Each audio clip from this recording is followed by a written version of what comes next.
Hello, everybody. This is Fighter Council of the Geek Fighters, along with Double RPGs, we got a controller and metal, Yeah, visible. Just, metal. Yeah. just metal. I'll promote Anyway. myself at the end. Don't worry. Okay.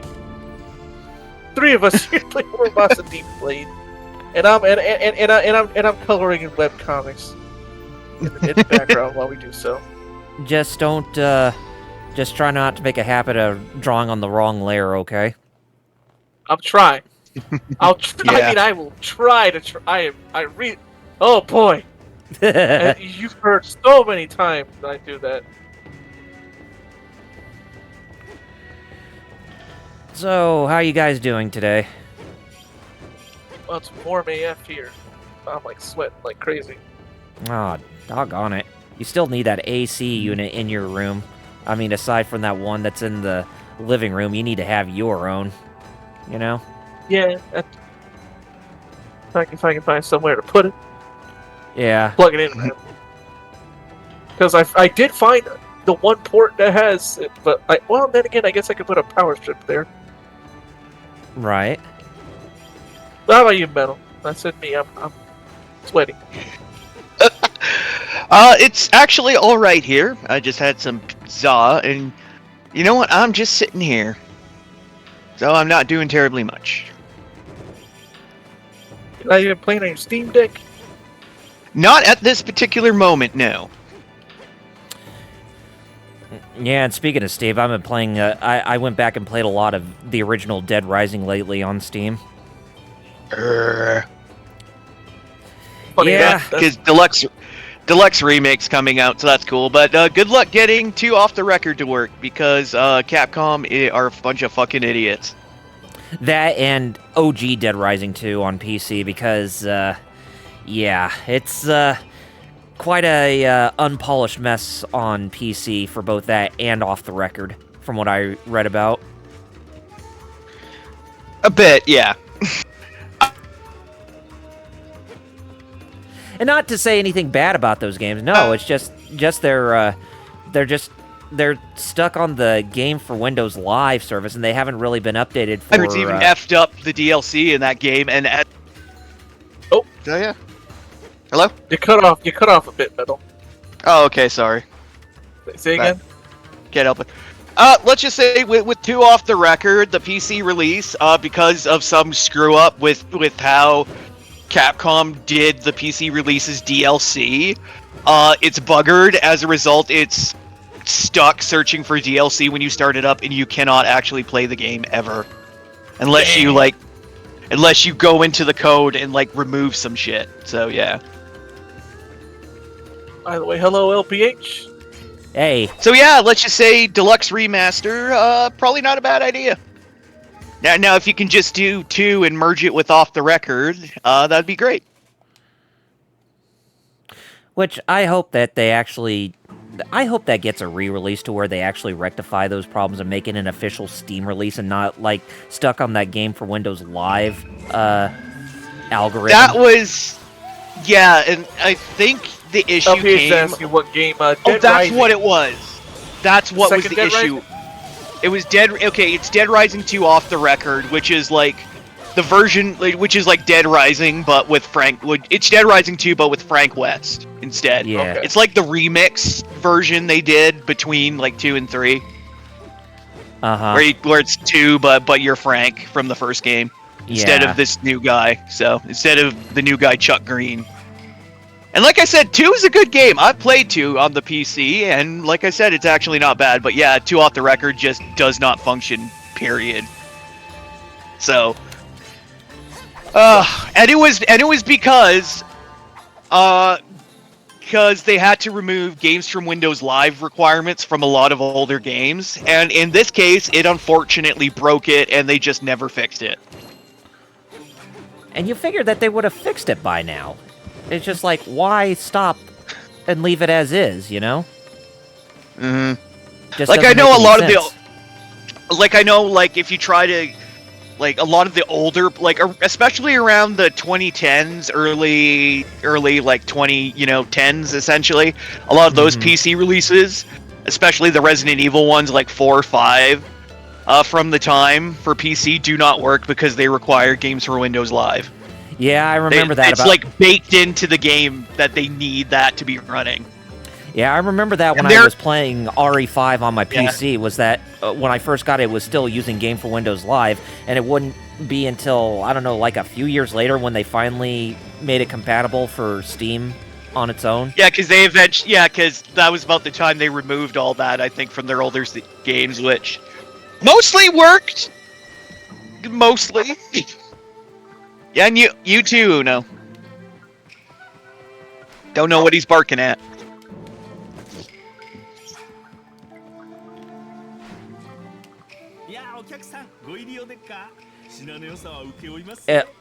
And LPH says, and DR2 prequel game? Oh, was there a prequel game for Dead Rising 2? Because I don't think there was. I think there was just, because it was just Dead Rising 2, and then they had the companion piece, but more based on Frank West's perspective, basically. Well, yeah, it's like, what if Frank was in the events of 2 instead of Truck, essentially. Chuck the Truck. Chuck, yeah. Oh no, chill. That'd be like a spin-off of Thomas the Tank Engine and Friends or something like that. But it's about this truck named Chuck. Well, there's Theodore Tugboat, JJ the Jet Plane. Oh god.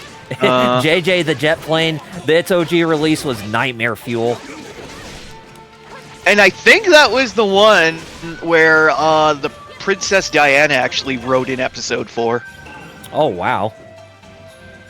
It was JJ or another one that she wrote in episode 4, I remember. LPH, just so you know, Case Zero and Case West for Dead Rising 2, those were exclusive on Xbox 360. They never release outside of the Xbox Live arcade service for the 360. Yeah. Yeah, just kind of like how they've never reissued like the chop till you drop version of DR. So yeah. Oh yeah, chop till you drop, and hey, the modified Wii version, yeah. Yep. Hey, Lord Doom, how's it going, buddy?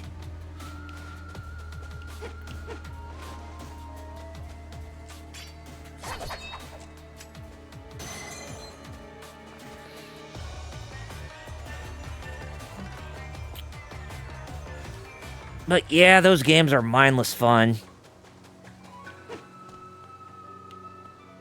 I know some people are iffy on, like, 3 and especially Dead Rising 4, but hey, they're still fun in their own right. Oh yeah, like I know a lot of people like to shit on 3. I'm like, it's a game I play. It's okay. And same thing with 4. I'm like, 4's like at its worst, 4's okay. Yeah, I know at its worst, it's just okay.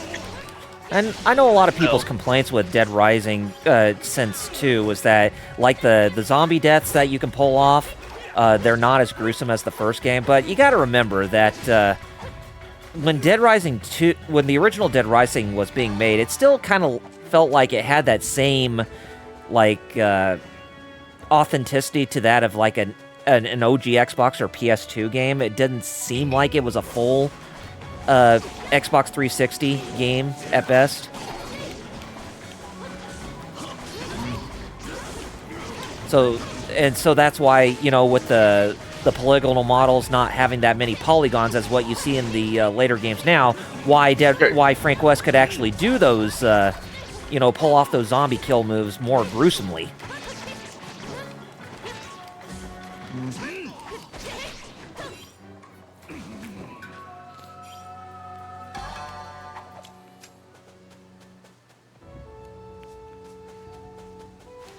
So, where are we at in this story? So I had to go get up. Well, we're already halfway through Momohime's story, and basically we're going to find where this blade that Momohime's family kept intact with them, and we're trying to figure out where it is. And based on the one demigod or whatever, that giant god we were fighting in the sky in the last episode, who turned out to be a giant boar in disguise, he told us that to go to this place where we're at now because of this evil merchant who supposedly has the sword on him that he stole from Momohime's family. I guess it's a demon blade of some sort. And I guess that Jinkaro needs to use it to complete his mission to transfer his soul into Yuki Nojo's body, because that's what he was trying to do at first. Since his body was so frail, he couldn't even, wield a demon blade like he would back in his heyday, I suppose.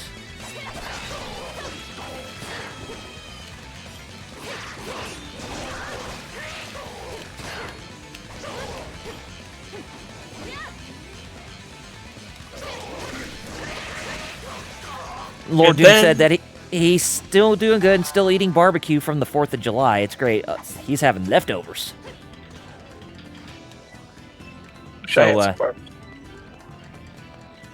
was there something else that you wanted to say from beforehand? It's because it seemed like I cut you off a second there. No. Oh. If there was, I don't. No, I was just saying, radio silence. Hey, if it's radio silence, you just say, yeah, yeah, yeah. I do. Yeah, yeah. Goes the dynamite. Yeah, yeah. There you go. Yeah, yeah. Or if it's radio silence, you know what's the best thing to say? Guess what time it is? But then again, we probably... I feel like we get copywritten. Yeah, exactly. That one. Yeah, that I was thinking about that too. It's like, now that I think about it... It's only a snippet, but I actually had audio muted from playing soundboard thing on one of my streams. I'm like, really? It's like less than 5 seconds. And by the way, the chat, if you don't know, that's from Family Guy. Yes. Of course, yeah. They didn't know. It's too bad, because I would always want to use one clip of Principal Lewis from American Dad, where he decides to eat a sandwich and sees the janitor turn into a werewolf, and he's like, oh, I just want to find an uncensored version of that and just use it all the time. And then it happens again at the end of the episode, because it's the one with Stelio Contos. Yes! Yeah. Well, okay, he's the first. I should say the first appearance of Stelio Contos.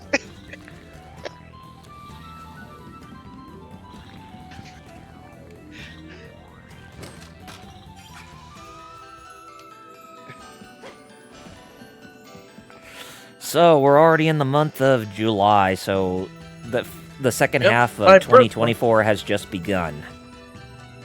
Which, for my birth month, I don't think I had anything planned except for I'm hoping I get paid sooner than later this month, because the normal payday is on a Sunday, and I'm like, I don't know if they're gonna pay me earlier or later. And the reason I'm wondering is just because I want to go see Deadpool, because that literally is on my birthday. Deadpool versus Wolverine.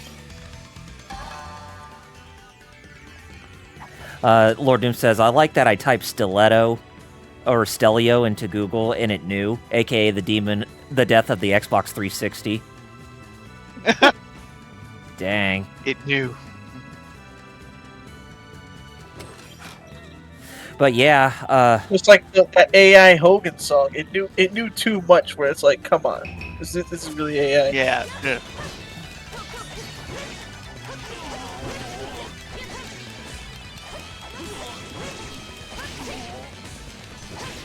Ew. And with the month of July, I guess for MMORPG fans, Final Fantasy XIV Dawn Trail finally released.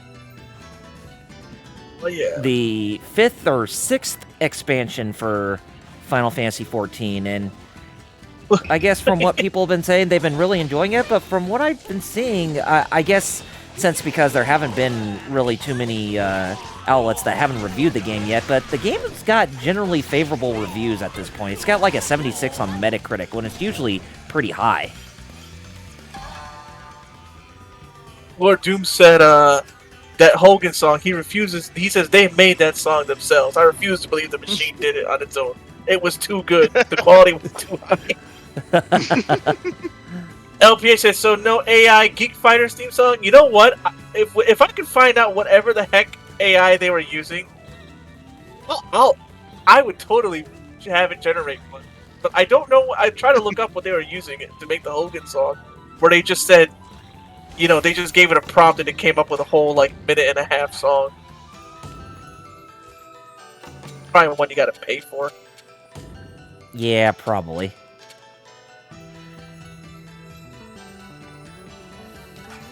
That had me dying.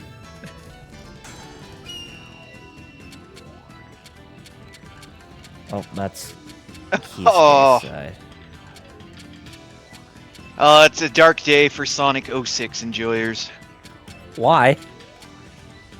Okay, so they're dark doing day, some more yeah. promotional.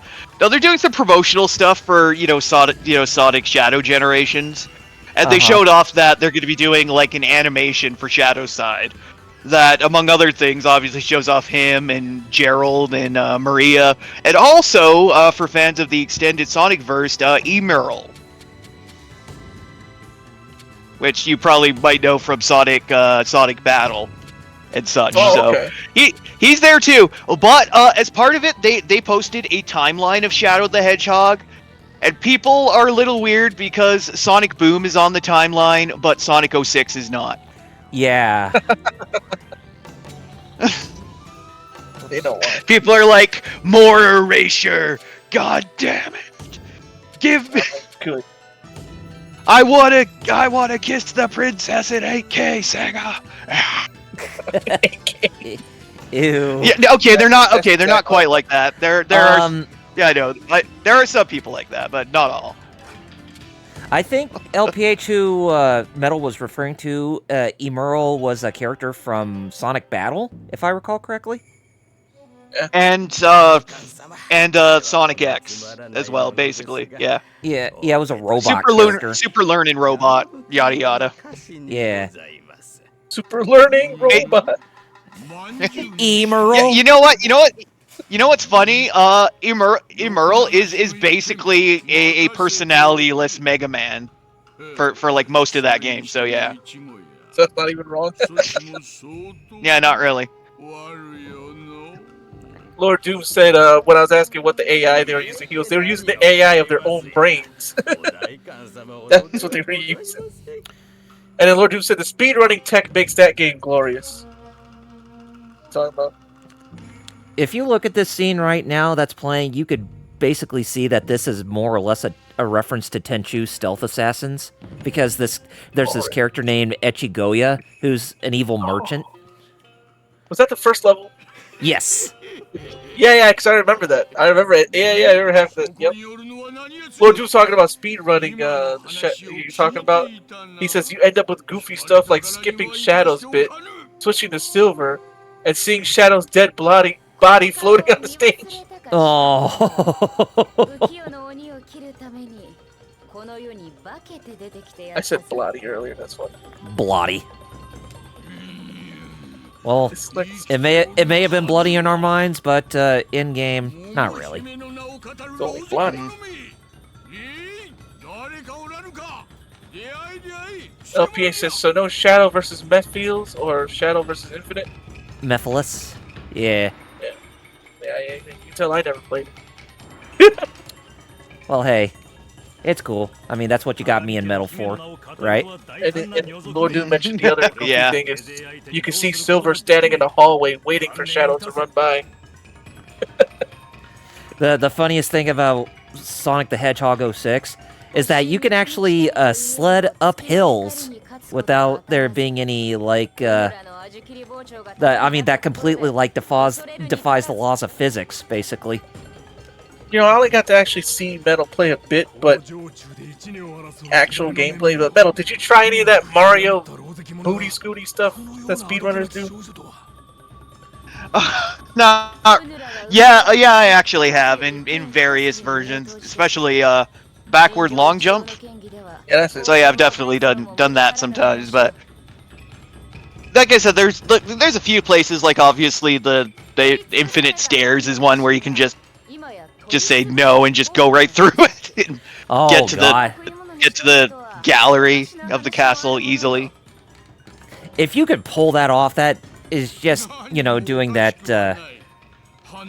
backwards long jump, but it makes it look like that you're pressing the Z button multiple times just to bypass those endless stairs. Yeah. It's really amazing to look at.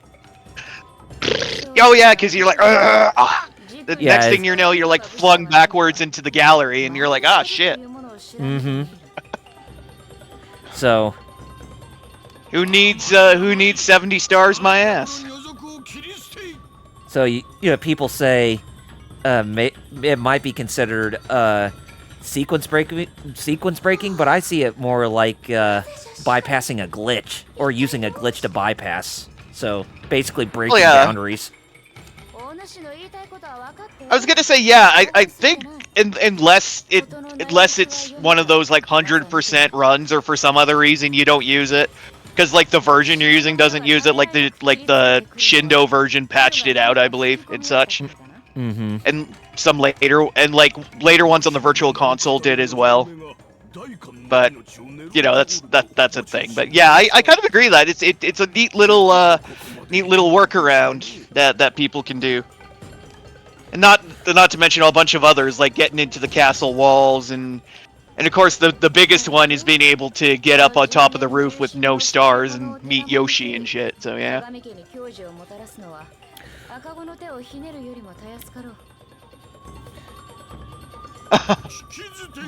So if you want to know what version is the best to play Super Mario 64, look up the PC port of a recreation called Super Mario 64 Plus, because they actually polished a lot of the nuances that people had a problem with Mario 64 to begin with. True, it's very true.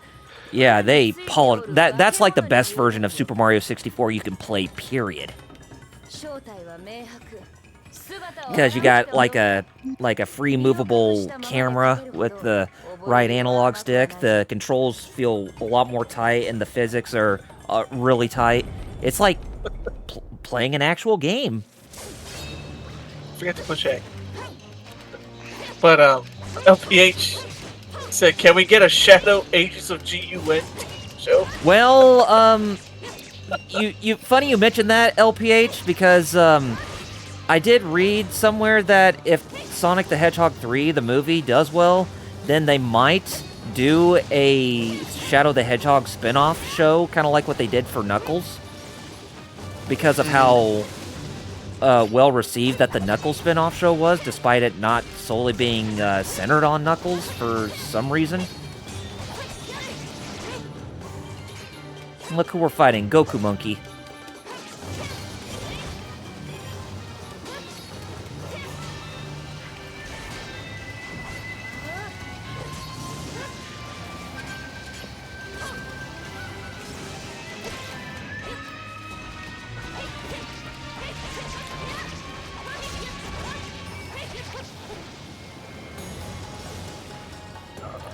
Or it could be, what was the name of, Sarutobi Sensei's, summoning jutsu from Naruto right before he died? Enma? The monkey? Or something?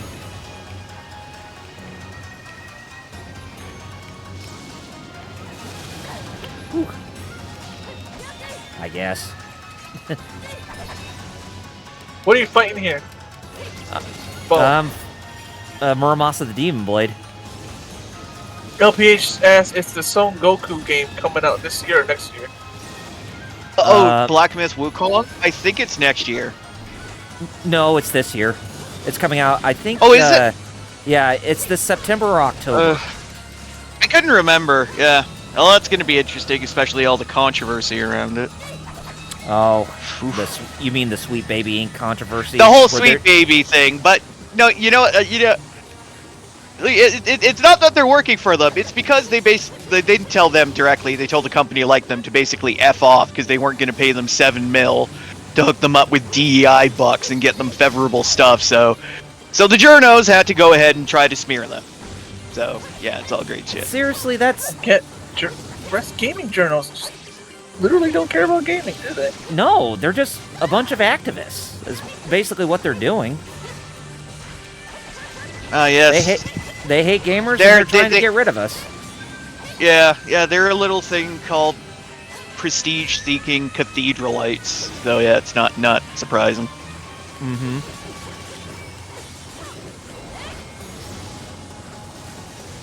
It's deplorable, disgusting, Part and it's like Lord why Doom said, would- I'm on the second Hokage side, for real. it's like, why would you want a game to abide by your standards when it has nothing to do with that kind of thing in the first place? Since Chinese game about China. yeah, it's based off the Journey to the West fable. You know what's funny? Actually, I did actually dive a lot into this recently, and it really just comes down to the current state of the games industry, which at present is, again, I don't want to get too political. Right, here. exactly. Right. So I'm gonna try to remove as many politics from it, but just say a lot of people promoting the initiatives of DEI have gotten into gaming and especially gaming especially games journalism.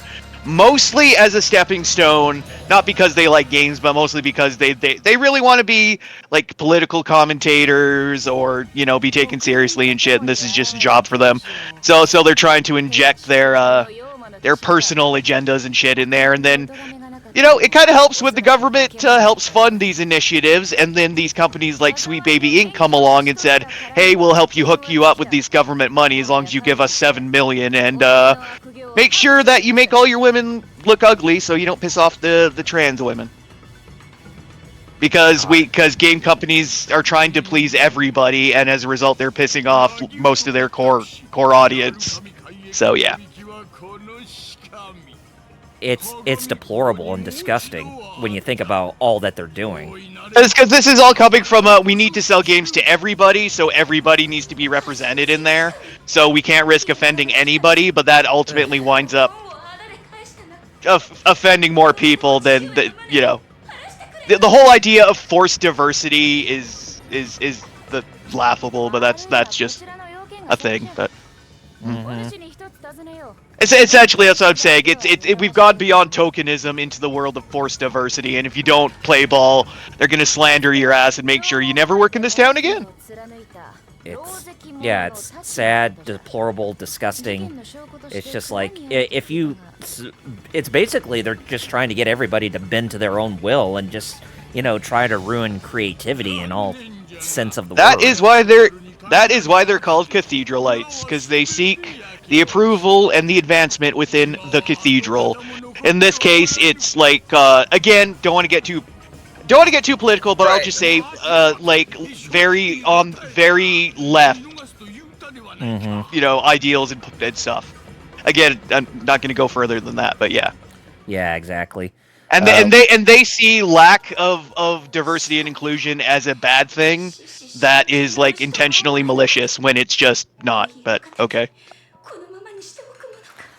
Lord Doom says, remember when you couldn't call yourself an activist unless you went to jail for protesting? I say we return to basics, Kappa. Oh, yeah, that would be nice. And then LPH says, just see Suicide Squad kill the Justice League. That, like, okay, there's a lot of recent ones. Like, there's that one. There's the current one with the Silent Hill 2 remake, complaining that, one of the female characters went from looking like a normal woman to being a far, being charitable, since I'm one myself, far fatter and far, for lack of a better term, mannish looking with a square jaw and everything, which is part like of a very noticeable recent trend. Because if you look at things like Horizon Forbidden West, maybe the recent stuff around Lara Croft and everything, about having to tone down their more feminine qualities and attempting to give them some masculine qualities while still retaining feminines, is an attempt, again, not to anger particular groups, particularly transgenders, and etc. So yeah. Yeah. So if you're not going to put a trans person in your game, just make the women look more like men, essentially, and that's good enough to them. So. And I think that's about as far as we'll take it with that subject. Yeah, I'm dropping it. So I'm just going back to playing around with my Transformers. So yeah. Transformers. Yeah, this one turns into a tractor. Transformers.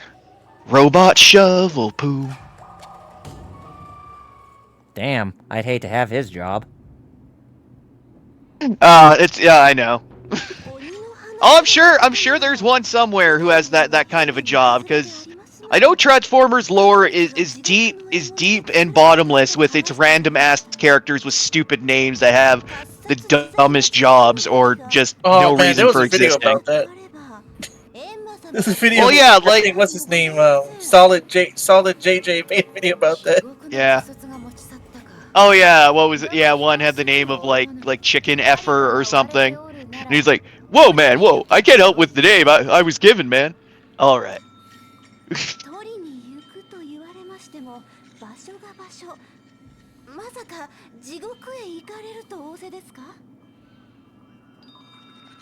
LPH, we hope that doesn't happen either.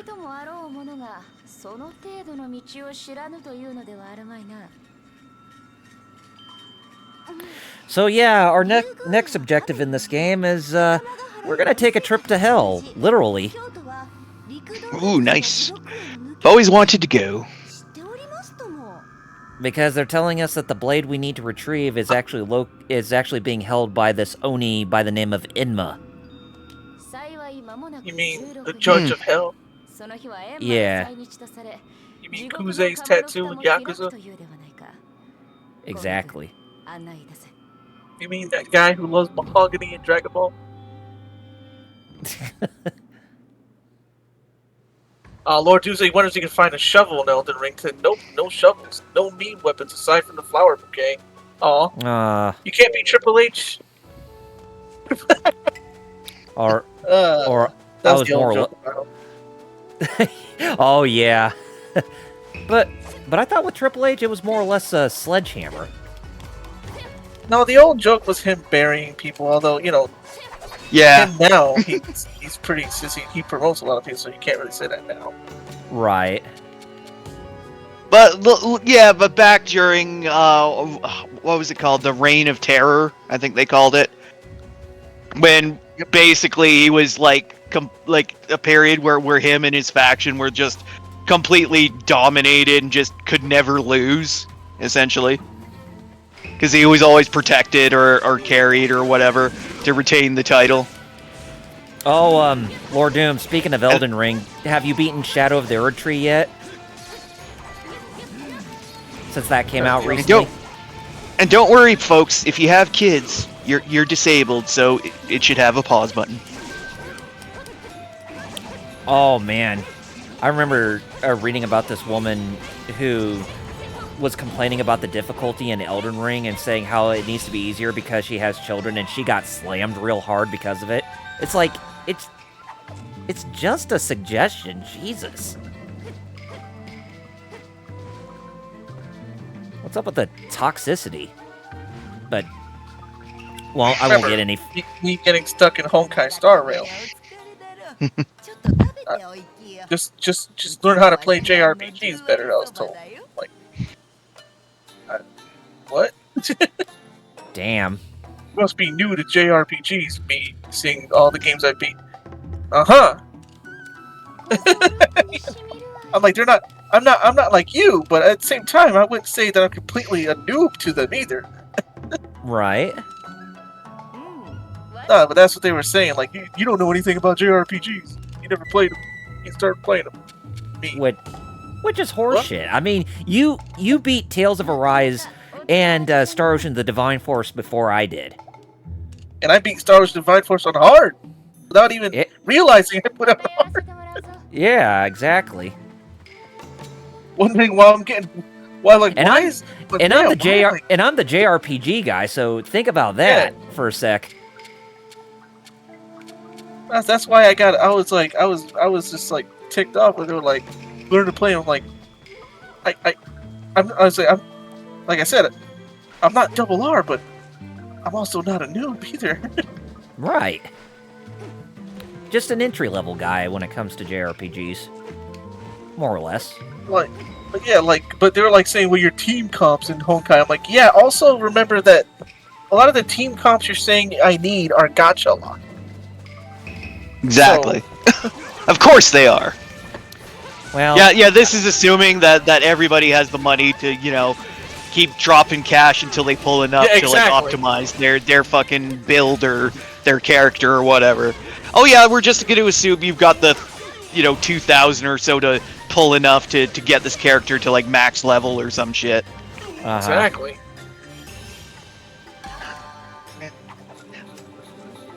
Yeah, that is BS. Well, I'd say just argue. If you're going to argue with them, just go with the catchphrase of your robot sidekick that everybody really hates, the one word that's said 3 times. Whenever they bring up Honkai Star Rail and tell you to actually get better at JRPGs. Just to piss them off, basically. And Jerry knows exactly what I'm talking about, too. Yep. Oh, by the way, Lord Doom said he did finish the DLC. And congrats! A mean weapon. Ah, dang it. I'm still, speaking of games, Zenless Zone, I just haven't downloaded it because I was like, man, 50 gigs. That's not really that much compared to Genshin, but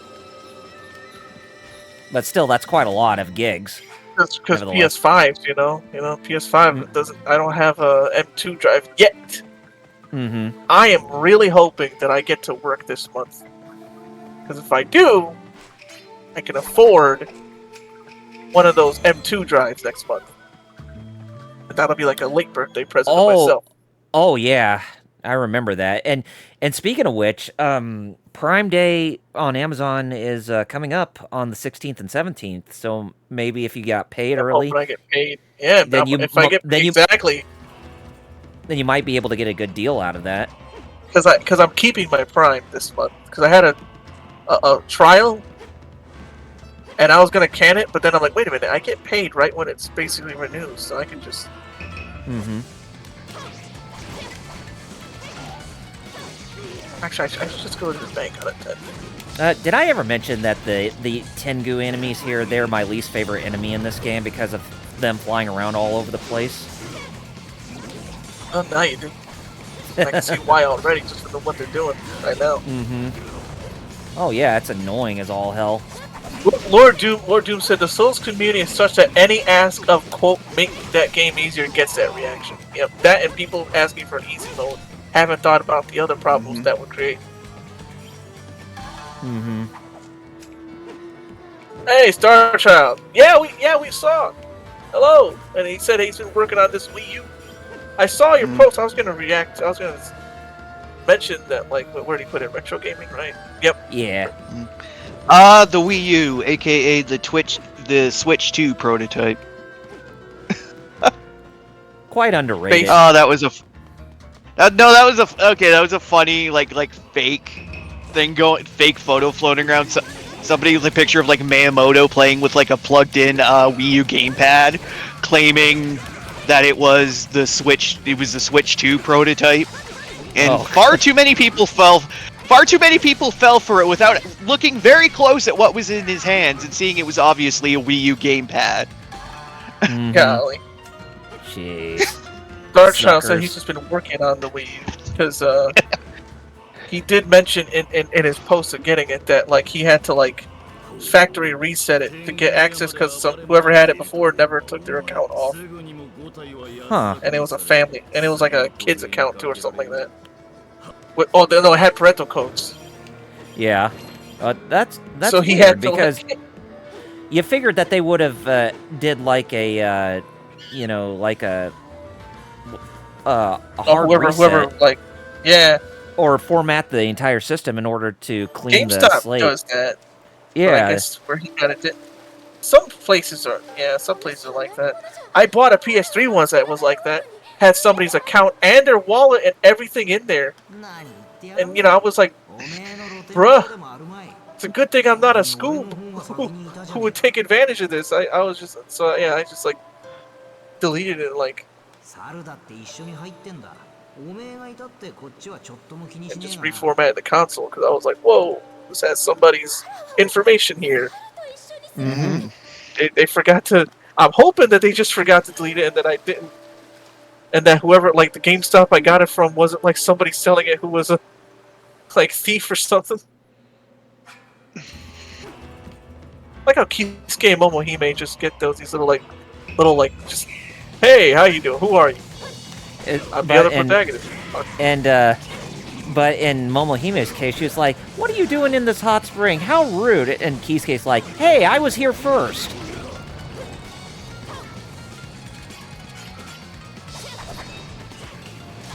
Lord Doom said, for example, about the Dark Souls thing.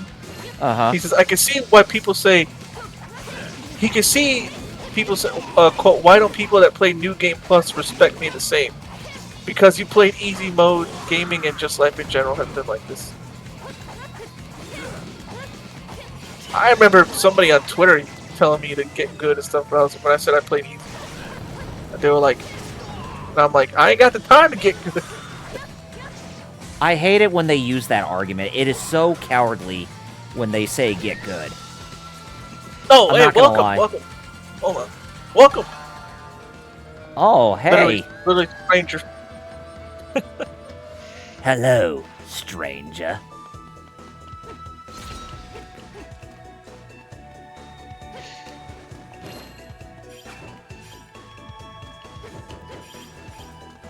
So yeah, welcome to the chat, for sure.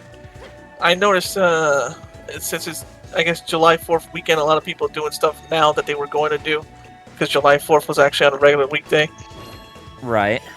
I'm saying I noticed because I know it's like our viewership is like, I'm like, that makes sense.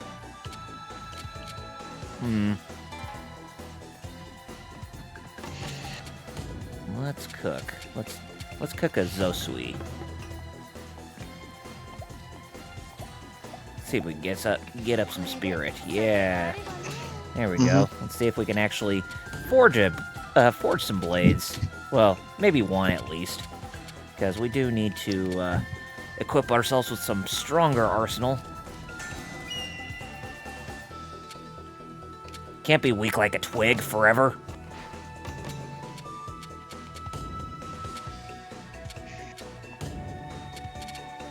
There we go. That's more like it.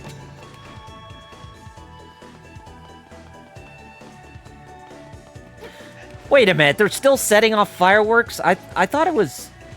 I thought you can't even set off fireworks, like, at least after the 5th of July. Well, I guess some people are just assholes. I guess.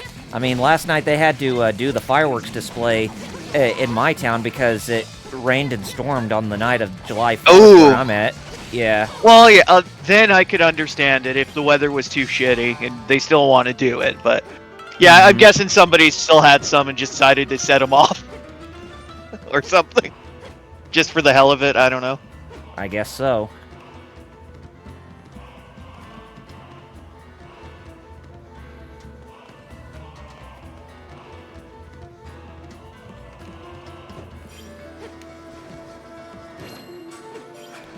I think the thing with people complaining about the Souls games being hard is that they're not really just necessarily action games, but I think they're more along the lines of puzzle games because it's basically trying to solve a puzzle that's really really difficult, and you have to use the right strategy on how to actually beat the bosses and the enemies you go up against. So it's not like just going up there being all willy-nilly and using traditional hack and slash methods like you would see in a traditional hack and slash, such as Devil May Cry or even Bayonetta. It's more methodical in a sense.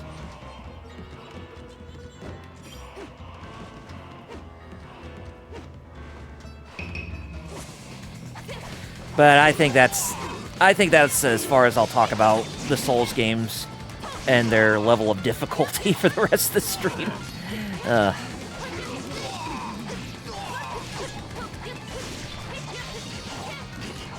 Lord Doom says, well, in Louisiana, the area he lives in, you're not supposed to have them at all.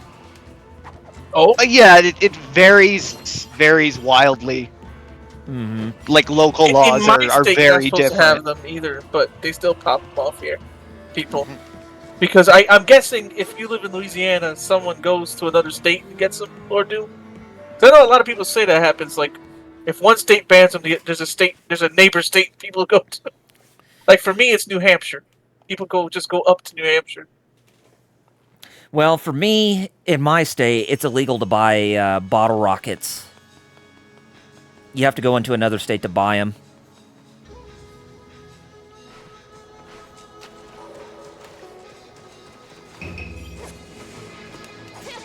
Seriously, more of you Tengu assholes?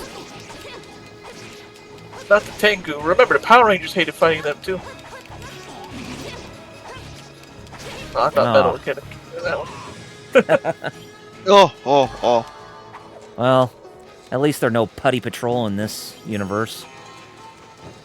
But if there are, just remember, aim for the big Z on their chest. Yes, and they I love disappear. how they're supposed to be stronger and yet at the same time a bigger glaring weakness.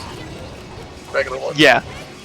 And as Wheels explained to us, that was apparently a what was it, BS&P thing? You know, broadcast standards practices thing about showing like physical Violence. hits landing.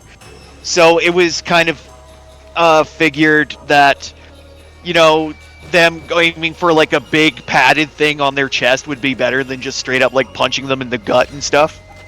Going for like a large, big padded, obvious target wouldn't be as bad as just, you know, general martial arts. So that's why that existed. Lord Doom said not to mention about Dark Souls games. The story isn't spoon-fed to you in Soul games, so it would also create the claim of I played this game, didn't understand the story, make the story easier, says suddenly it's not Souls anymore. I've never played any Souls game, you know that? But I will say, in like Elden Ring's defense or the Souls games' defense, is that they have good art directions in them, really good art directions. Oh yeah, no, definitely. And when it comes to FromSoft, the only series I care about is Tenchu. Armored Core. Oh yeah, Tenchu. Armored Core. I forgot Tenchu was that as well. For me, I it's always going to be. forgot that. For me, it's always going to be Tenchu. It's been 15 long years since the last original installment. You know what I'm looking at right here? What are you looking at? I'm looking to my left. And in my left is an old CD case rack. And there's a CD there that sticks out because it's a greatest hits green color there. Oh. And it's a complete in-box Tenchu Stealth Assassin. Nice. And I still have it because I ain't giving that up. I don't blame you. I mean, it's a really fun game. I'd say its only Achilles heel is that that you can't freely control the camera with the right analog stick like you could in Wrath of Heaven, which is why that game's my favorite in the series. Because without moving the camera with the right analog stick, I mean, you can judge Tenchu as, you know, probably being like the worst thing in existence, but as long as you can control the camera, it's like you're set in golden when it comes to that series. Yeah, I had 1 and 2 growing up, but I just have 1 now. I have a really big fondness toward Birth of the Stealth Assassins, or Birth of the Assassins, Tenchu 2, essentially, because I really liked how its story was structured. Yeah. I remember, you know how my dad played Tenchu? It was great. How? He just went.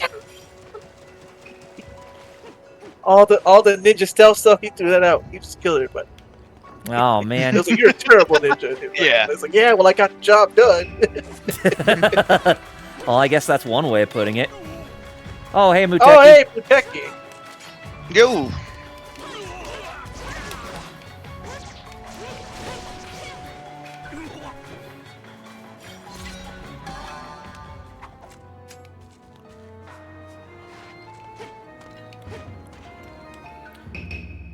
Oh, wait a minute. Oh, wait till we get back out, because there's something I gotta look outside. Not on my end, but in the game, outside the building where I'm at, in the game. Oh well, okay, yeah. Thanks for clarifying. Not IRL. Look what's in the background. Speaking of Haru no Pizza, from what Muteki says, I mean, it's the symbol of Shungokusatsu, the raging demon. Die 1,000 deaths. Well, anyways, he has a question for Metal. He hasn't Akuma said it yet, symbol. Metal. Yeah, Oh. Akuma symbol's in the sky there, right there. Well, it means heaven. Yeah, exactly. Hen or Tian in Chinese. Alright, Shura mask. We need that one.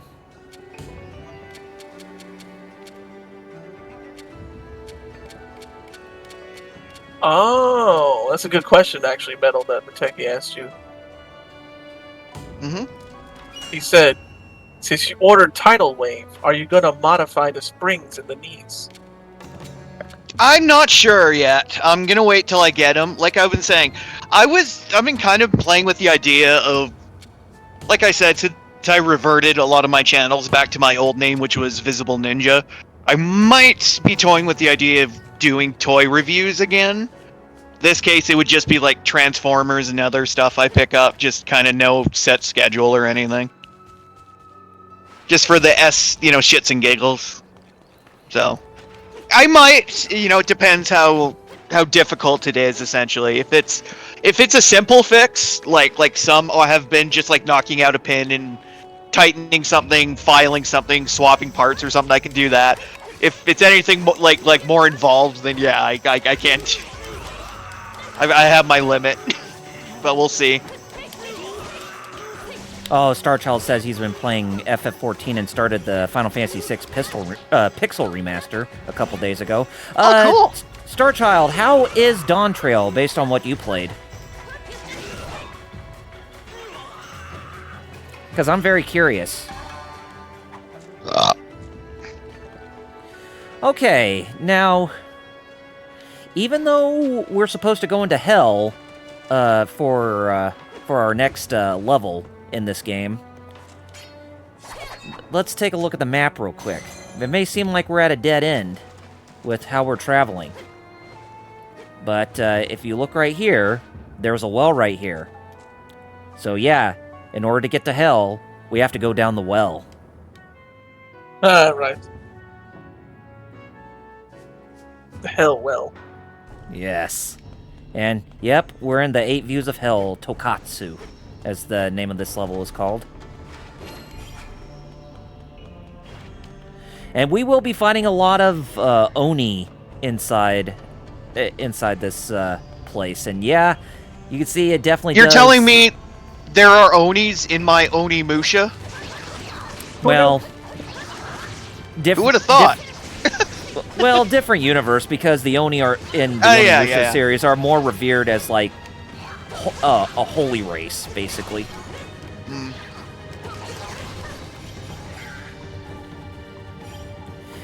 Speaking of Onimusha, did either of you two watch the Onimusha anime on Netflix?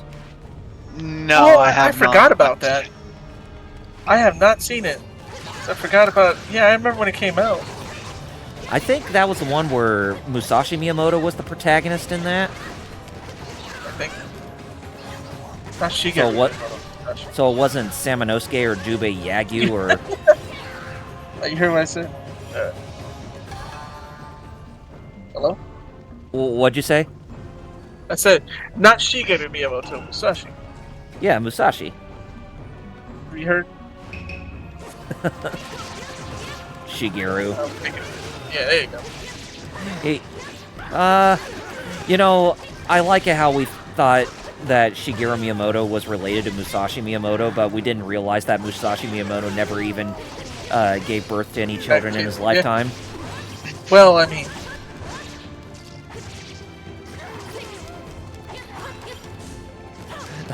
Lord Doom says, "What's that, boy? Momohime fell down the well?"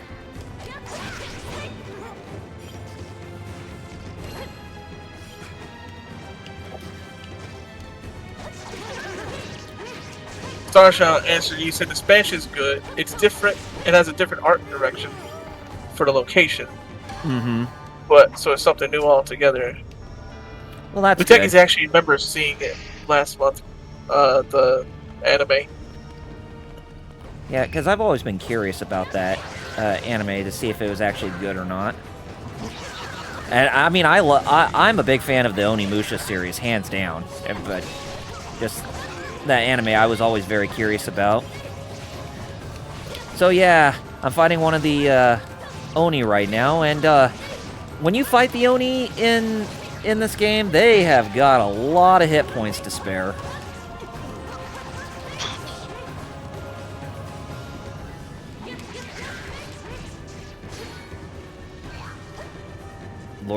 Lord Doom said, him giving birth would have been something, Kappa. Starchild, we were referring to the Onimusha anime that was on Netflix.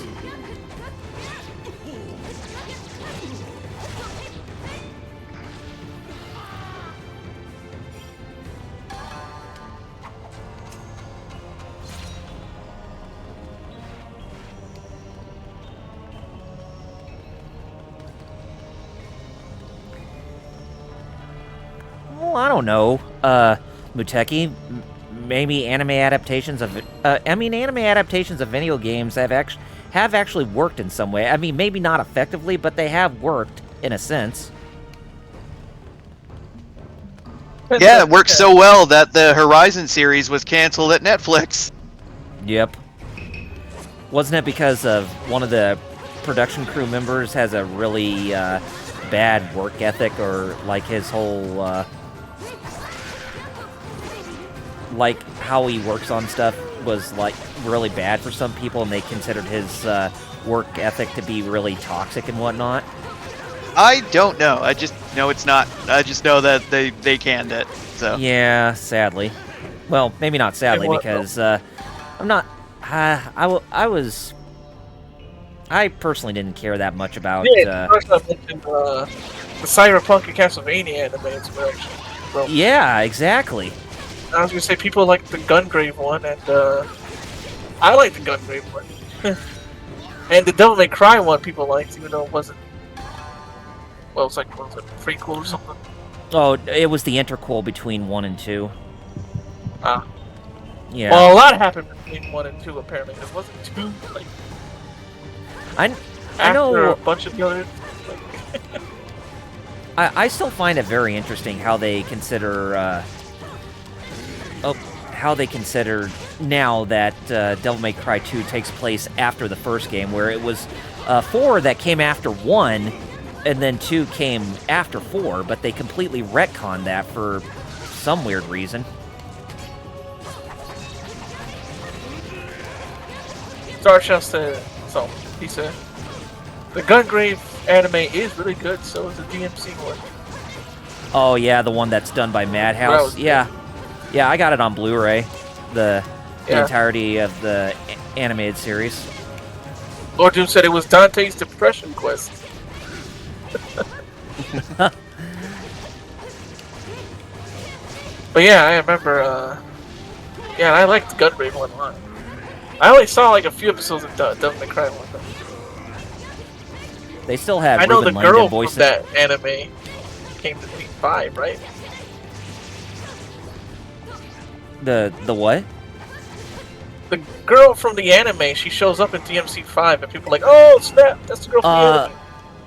She doesn't show up physically, but her voice is actually her voice is actually heard. But yeah, so you could say that Patty Lowell from the Devil May Cry anime, she's actually now part of the in-game universe. Hmm. Oh, yeah. And it's a completely different voice, too. I mean, it's not the same as Hilary Hagg or Haig or whatever her name is, who did her voice in that anime, who was the voice of Tessarossa in Full Metal Panic. Lord, chat's in a couple.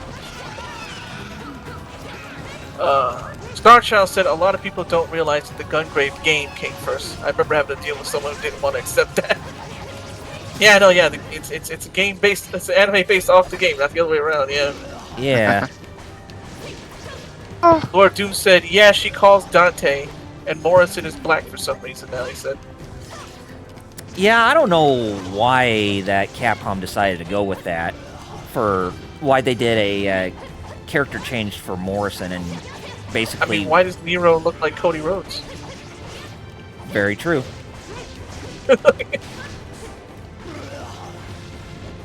Look at that horse, that hell horse with a pair of pliers. Looked like he was going to try to pull out one of my teeth. Woof, that's a nightmare. Yeah. Techie asked about, does Dante appearance in Shin... God, he did that on purpose. He said his appearance in Persona spin-off Shin Megami Tensei. Oh boy. Ah, man. Wasn't that in Shin Megami Tensei 3 that he appeared in? Yeah. Yeah, because something like that's called over in Yeah. Japan over here. It was like an added thing, and then in later versions when they couldn't get him, it changed to Raido Kuzunoha from the Devil Summoner series. Mm-hmm.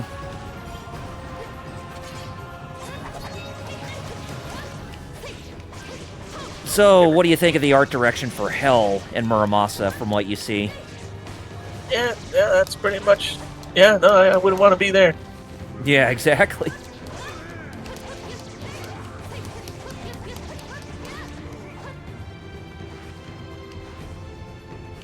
Ooh. Alright, here we go. Oh yeah, the Shenmue anime, we can't forget about that.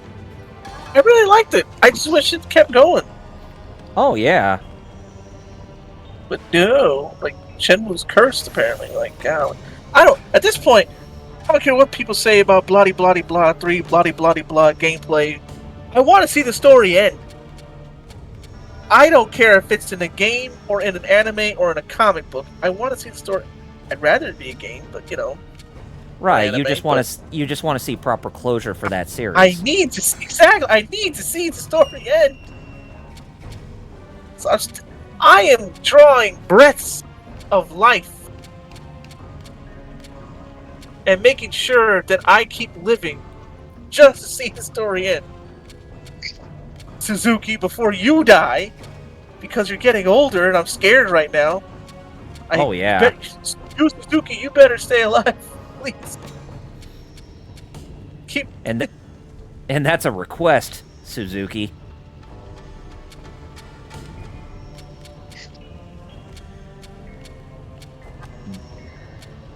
Don't go nowhere. And people talk kind of. I'll say one thing Yu Suzuki did that I'm like, you know what? At least he actually made the game. There's a lot of Kickstarters and Indiegogos I can think of where people just took the money and ran.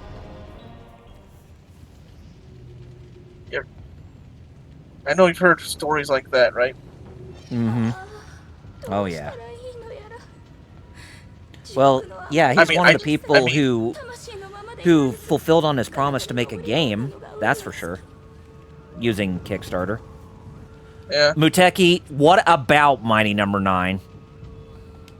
Exactly. Keiji Inafune had wildly unrealistic ambition, and he had a profound failure in misunderstanding at the importance of communication and management. So that's why that's the reason why that game failed so badly. You know what's funny about Inafune is the fact that even I don't like him that much either, but which is why I'm saying even. But even Kamiya was like, man, that Inafune guy is funny style, and even Hideki Kamiya like clowned on him. Yeah, he called him a businessman and not a creator. Yep. Well, I guess that's one way how you call one way you call producers for video games is businessmen. Yeah, I guess so. Because if you're a director, you actually have hands-on with development of a title, whereas with producer, you have all sorts of things like setting deadlines for certain things needing to be finished in a game's development, and when a game is actually supposed to release, and that kind of stuff, localization, and the whole 9 yards.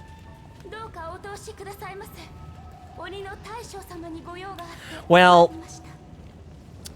LPH, I think it was more, for Inafune's case, it was more of a case of biting off more than he could chew, but yeah, it's just like with Mighty No. 9, it definitely showed his colors that he got way too ambitious and he wanted to drive on his successes still instead of starting back from scratch.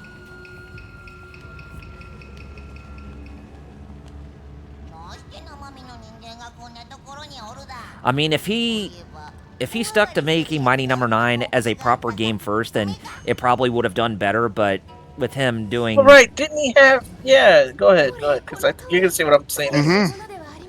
Yeah, because if he made a game... If he made the game first to see if it would warrant interest with people wanting to play it and it being successful, then yeah, that would be a good point to expand it into a franchise. But with him trying to expand it without the game being released yet, that he was jumping the gun way too much. Yep, that's literally what I was gonna say. Yep, exactly. He shouldn't have went for all this multimedia stuff without even knowing the game. Yeah, exactly. He shouldn't have tried to make it franchise from off jump. Like you said, he bit off more than he could chew. Put too many eggs in one basket. And all the other metaphors and stuff you can think of. Yeah. He shouldn't have done that. Shouldn't have said we were an anime fan on prom night. Oh God, that was like the nail in the coffin. What made that game into a laughingstock from that line from the trailer.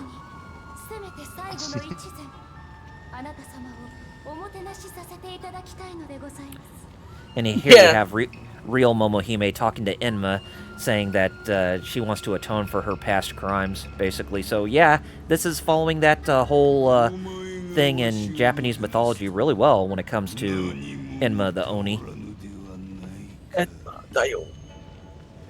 Muteki said, so Inafune was original hype train predecessor, like with No Man's Sky and Cyberpunk? Yeah. Although, what's funny, both of those games had big crowds, at least. Well, yeah, because they were kind of able to turn their shit launch around, thankfully. So, unlike most games, they were actually able to salvage themselves. So, so they get props at least. So yeah. Exactly.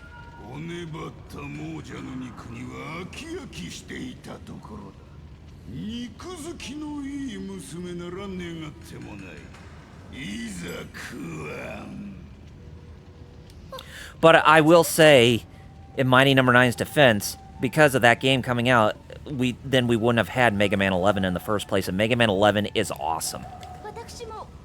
Yeah. After all, it's better than nothing. Exactly.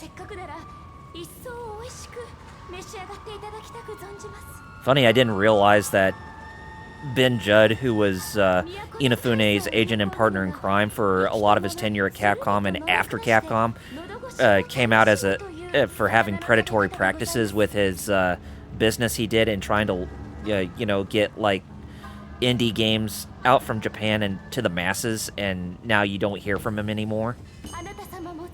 It happens to the best of us. Yeah.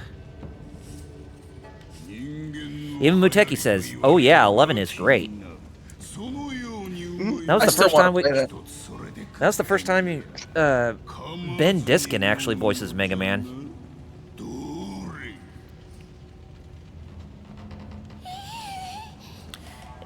And for all you fans of Naruto, he is the voice of Sai from Naruto Shippuden in the dub. Yeah, from shit Puden.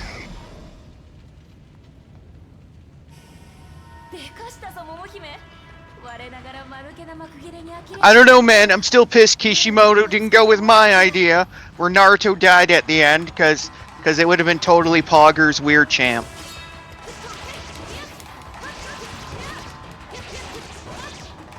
Now, our main objective in this fight is that we want to try and get inside Imma's stomach numerous times, so that way he doesn't damage us and we can continue to, do damage from his insides. Because he's actually very tough when you fight him outside of his stomach.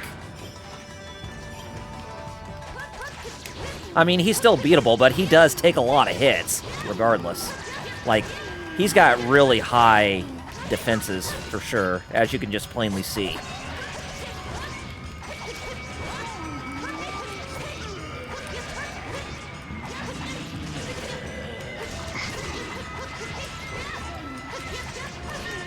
Now, what was I doing? Oh, right.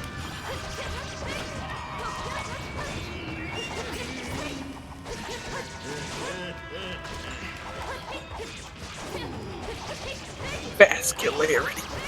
That's a fun word to say. It is, isn't it? As fun as Diskiodo!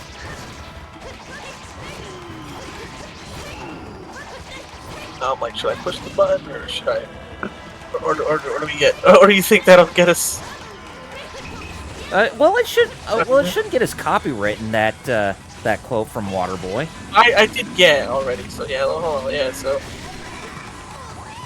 Farmer Fran says, Ischiodo! Yeah, exactly.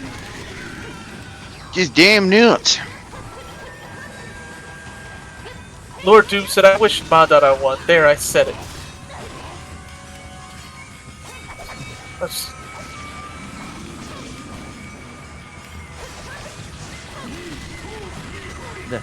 Look at Enma trying to do those auras like JoJo's Bizarre Adventure.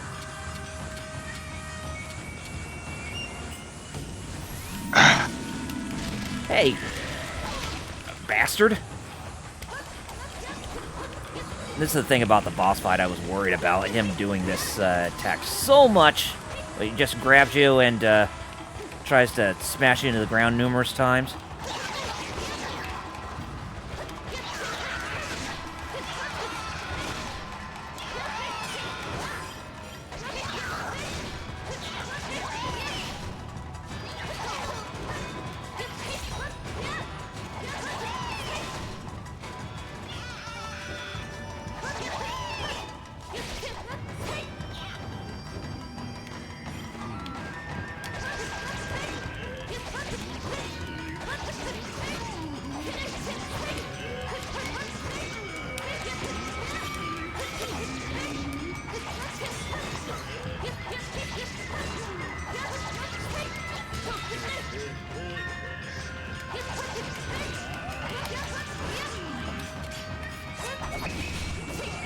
Okay, oh boy. This boss, I'm telling you, such an asshole.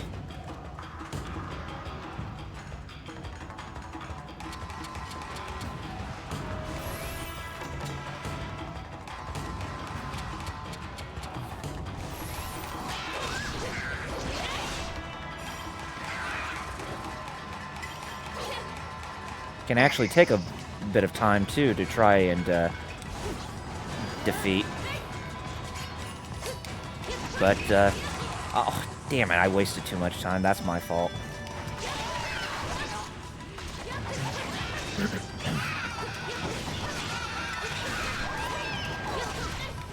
LP said, oh, we think he's talking about the Bleach game, but he asked, Oh, yes. do we know, is it an arena fighter, or is it like a Muso game?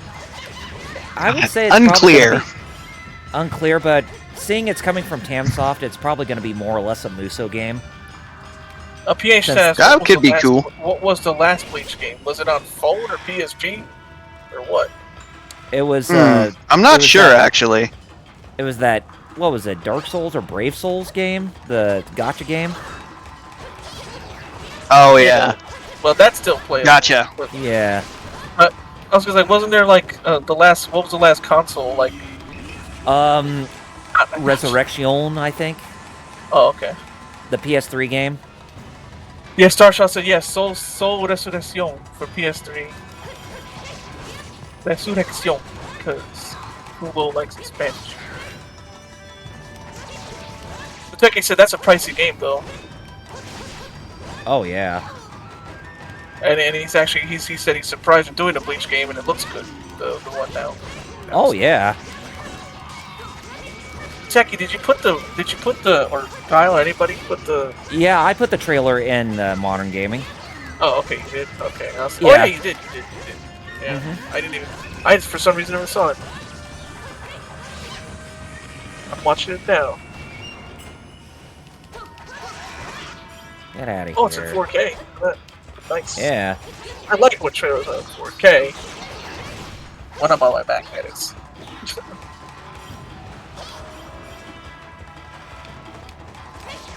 There we What a go. show.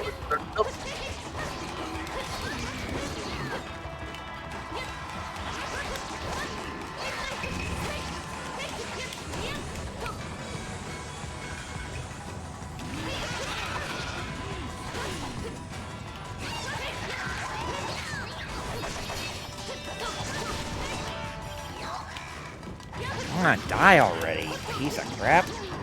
There we go, finally. Inma's is a real big pain in the ass for sure, for a boss.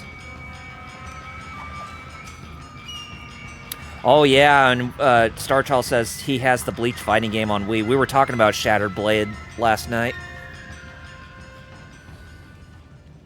You know what I liked? The DS fighting game. That game Oh was yeah, the ones that are developed was. by the Art, Treasure. Yeah. yeah Treasure. developed by Treasure. It was. They always make good stuff. Battle of the Blades, Judging or from the trailer here, it looks like it's probably an arena fighter, but yeah. yeah, it looks like one. Like I said last night, still waiting for Shattered Blade 2.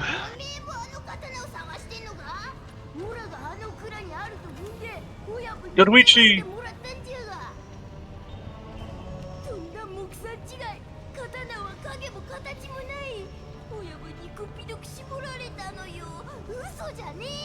I was really surprised that the Senran Kagura people were working on the new Bleach game. But it also looked like you walked around, so maybe it's not just an arena fighter. So, but from the footage I saw, it looked like one. Starshell said it was the first game he tested on his Wii.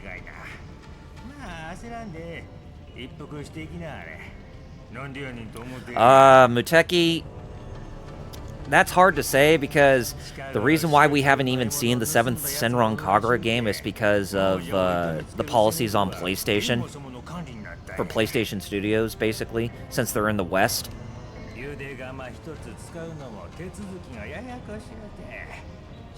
Never really came out, but then you're like, oh, maybe they're loosening the policies, and then it's like, Nope. I hate right now. Just let games be games. You don't Exactly. like it, that's okay. There's other games you can play. It's like they cannot ascertain between reality and fiction, which games are supposed to be purely fiction. Escape from reality, essentially.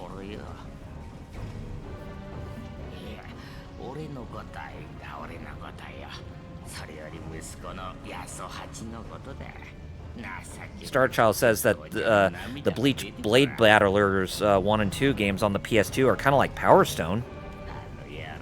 Interesting. I know there was also like friggin' like a shit ton of what was it? There was a few games on the PSP, I believe, as well.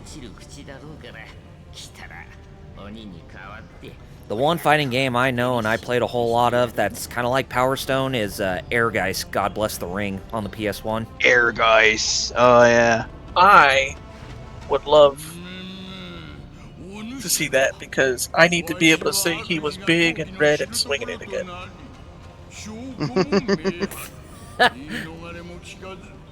That's how I. Yeah.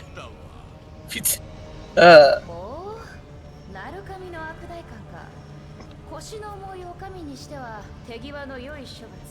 桃姫の留飲も下がろう。 Yeah, if I recall, Araguise is on the Japanese PSN for PS3, but we never It got is. it over here. Yeah. No, we didn't.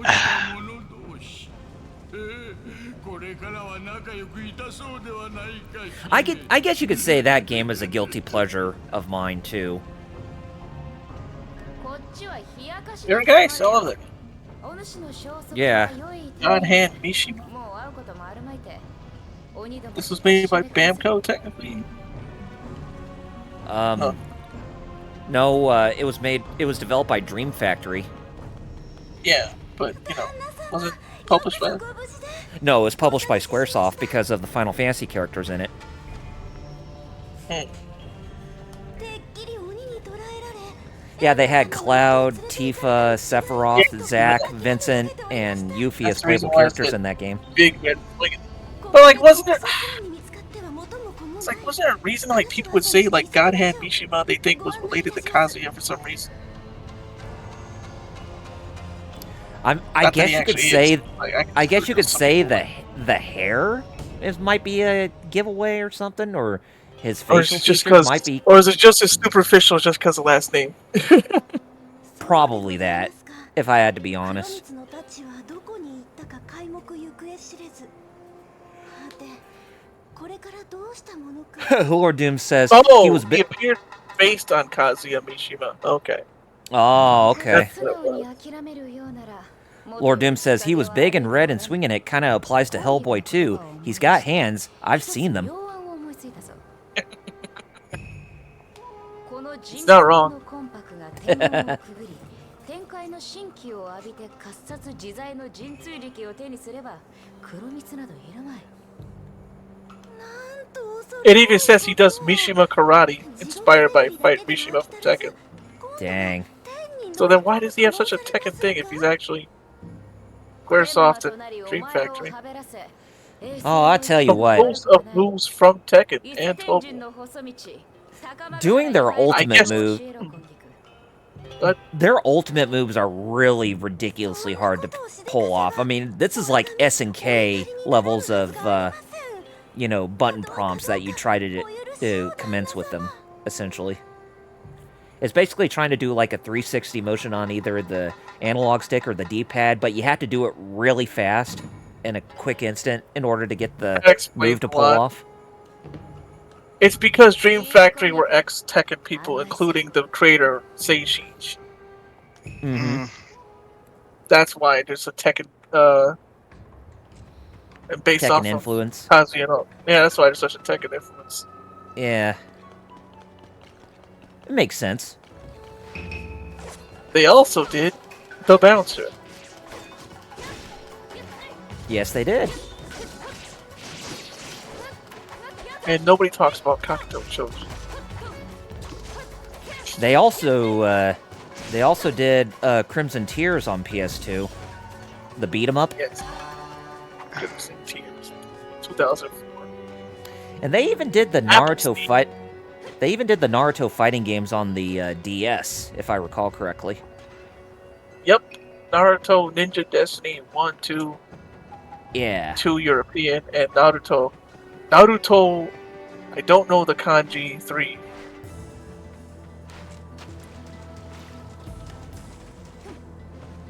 Battle Arena Toshinden. Oh, for the Wii. Was it a re-release? I thought I heard that Battle Arena Toshinden was actually about to make a comeback in some way just recently. Okay, ports. Okay. About to say, because it doesn't say they developed it, but it says the Wii, so it's like, oh, okay, it must have been a port. Yeah. Toshinden. Starshot says he has the Bouncer, but he hates it. One day he'll try and finish it, though. Now that's another guilty pleasure game of mine. That was like, yep. I remember buying the PS2. My dad going to the store. Mm-hmm. Babbage's. People probably don't remember Babbage's. Oh, I remember Babbage's. There used to be a Babbage's near where I live, as well. Yeah. Went to They a were- Babbage's. They were awesome back in the day. That Funko Land. Yeah, Funko Land. That's how I played. That's how I got into Power Stone. So I was like playing little kiosk. Funko Land had for it. Mm-hmm. That's also how I got into KOF. They had a kiosk for KOF Dream Match 99, which was despite the name, was actually KOF 98. Hello, Overman. Hey! But yeah, I remember, my dad goes into a Babbage's way back in October of 2000, don't remember, I think it was 2000. Uh-huh. And we buy Tekken Tag 2 and The Bouncer. That was our first 2 games. Oh yeah, Tekken Tag Tournament on PS2. Best version of that game, hands down. Legitimately better than the arcade version, because Exactly. the arcade version was actually like PS1 graphics still. Mm-hmm. Everything, it was like the arcade version was more like a prototype for the PS2. The PS2 was actually like the finished version. Right.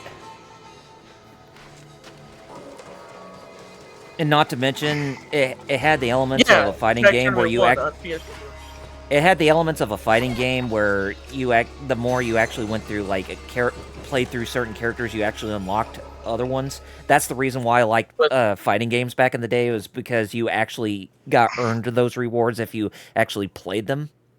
Overman had a question for you in the chat. I'm curious.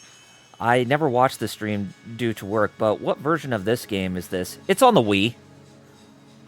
Yeah, Tekken Tag Tournament 1 on PS2. And he thinks that's the same as Soul Calibur on the Dreamcast compared to the arcade version. Yeah! The Dreamcast version of Soul Calibur was the more superior version because of its updated look and as well as the features that it had that the arcade version didn't have. Interesting. But I will always stand by and say that Soul Calibur 2 is my all-time favorite, no matter what, because it's Weapon Master mode. That is pretty in depth, I admit. Pretty in depth for a side mode or whatever. But I played the crap out of that when that came out. That mode, it was so addicting. I remember playing it with Lizard Man. Good stuff. I played it with Link since I had the GameCube version, aka the best version. That's debatable. The spawn not worthy of any attention. No, you're probably right. Well, I mean, Well, the Xbox version did have the HD support. yeah, yes, it did. You could actually output that game at Yeah. 720p. Believe it or not, yeah, I actually do remember that. Which was pretty interesting, because not a lot of games actually use the component cables, I don't think. Yeah, that was For one of the the few games GameCube. that was one of the few games that was a rare beast to output in HD. Yeah, that could actually use the cables. Mm-hmm. Because I know, yeah, that was the same thing for a lot of games with progressive scan as well. Yes. They usually just had like a mode that you turned on or off. Mm-hmm.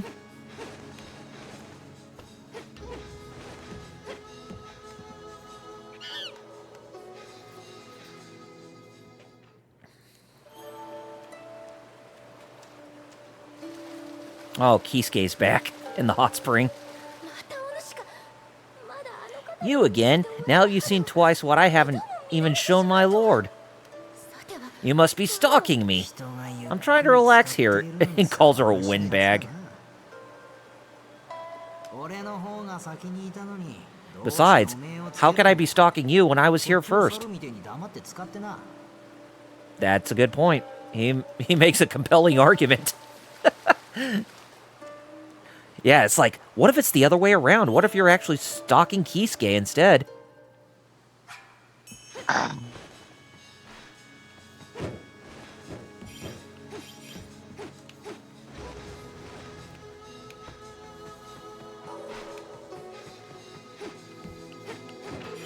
So, how's your drawings coming along, Jer?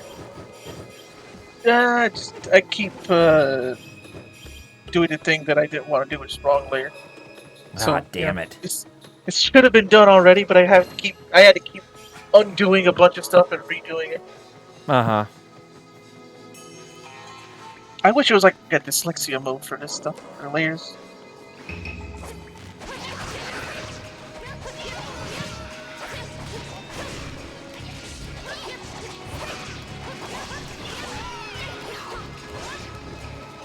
Yeah, I think I told you the story. Speaking of Soul Calibur 2, I think I told you the story how I got in an arcade tournament playing Soul Calibur 2. Was that I was always playing as Mitsurugi, but every opponent I played against always used Nightmare, and I always lost because of them using him.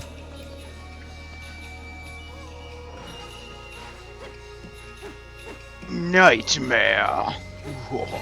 Huh?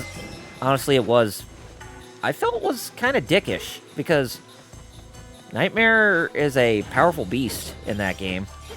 He is very. He is very awesome.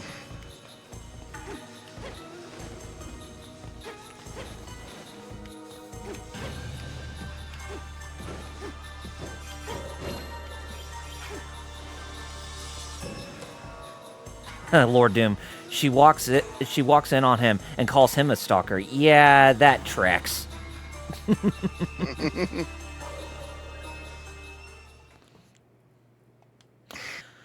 Okay, so since we went into hell to find the Kuromitsu blade and we were led astray, we're now having to try to find a way to get to heaven to get the blade ourselves. It's like, we went into hell, or purgatory, now we're going to go to paradise. Kind of like Dante's Inferno, right? Mm-hmm. It is very similar about the sounds of it. Lord Doom, yeah, said about her. She walks in on him and calls him a stalker. Yeah, that tracks. Right? Yeah, I mean, literally, we just said it's the other way around, this situation.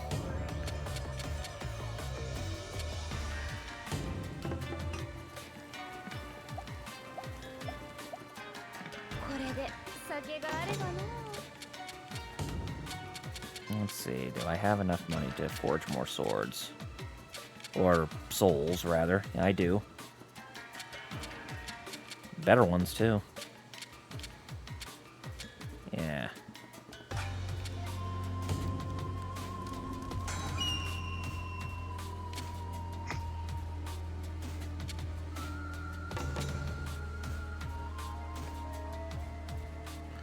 Overman says, I know the best way to go to heaven. Become a dog and die. All dogs go to heaven, clearly. Just like that Don Bluth movie. I haven't seen that movie in ages. I know there's a second one, too. That movie is pretty underrated for a Don Bluth film.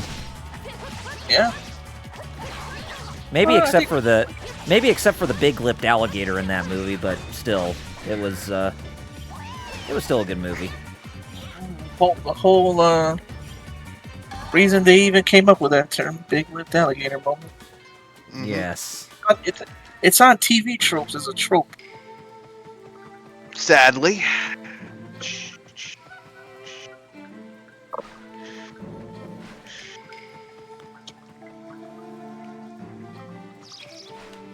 By the way, since I'm doing this webcomic and you asked about it, I gotta remember to actually put it up. Because there was two pages I did earlier and I didn't even put them up. Oh, okay. Lord Doom said, Duff, my dyslexia kicked in, Kyle. He said, nah, not my dog. He's in hell, I'm 100% sure. He's the demon, though, so it's fine. Damn. They say he's Cerberus? Yeah. Quite literally. I mean, if it's got 3 heads, sure.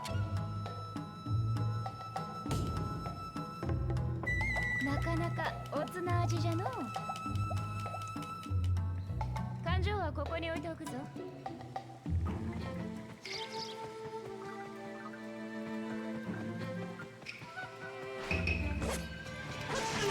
Yeah, man, now we're not going to be able to get through the rest of Momohime's story since we're already nearing the end of today's stream.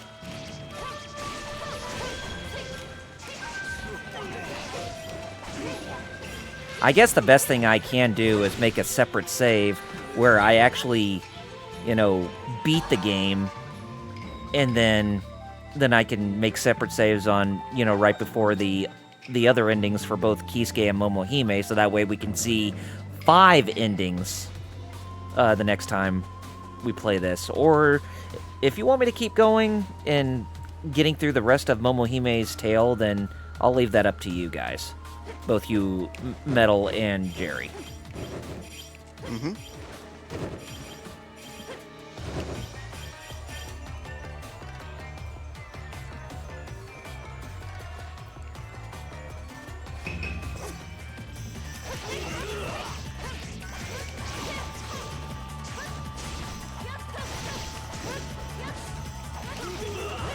Oh, Muteki said, keep going.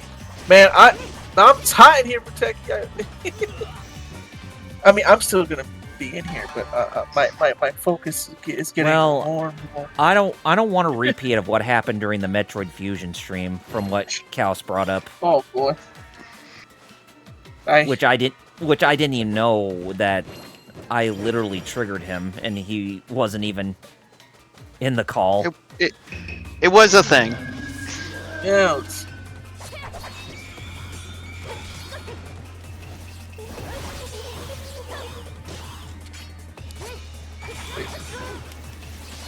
I just realized, like, wait a minute. The shadows I put there would have made no sense.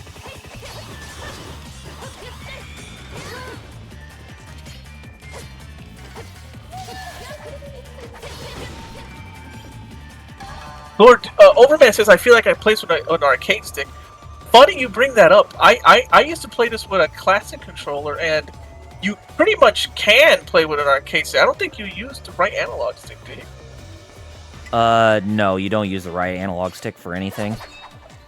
Yeah, so you technically can. Mm-hmm. Mm-hmm. I should, you know what? Part of me is like, I should, like, if I get them, since I have what you're using, I have this game, I should plug my arcade stick into it and see how it feels. Oh, man.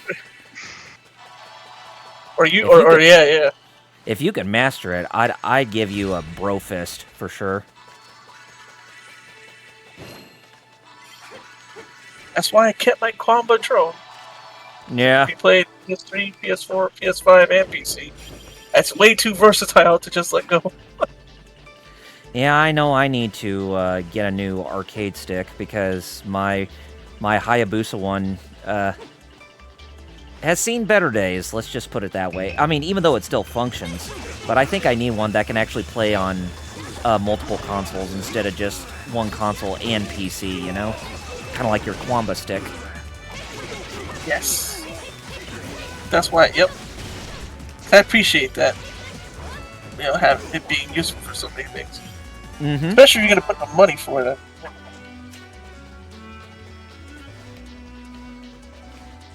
Overman says, I have a few arcade stick builds. I remember you mentioning Korean levers and stuff like that.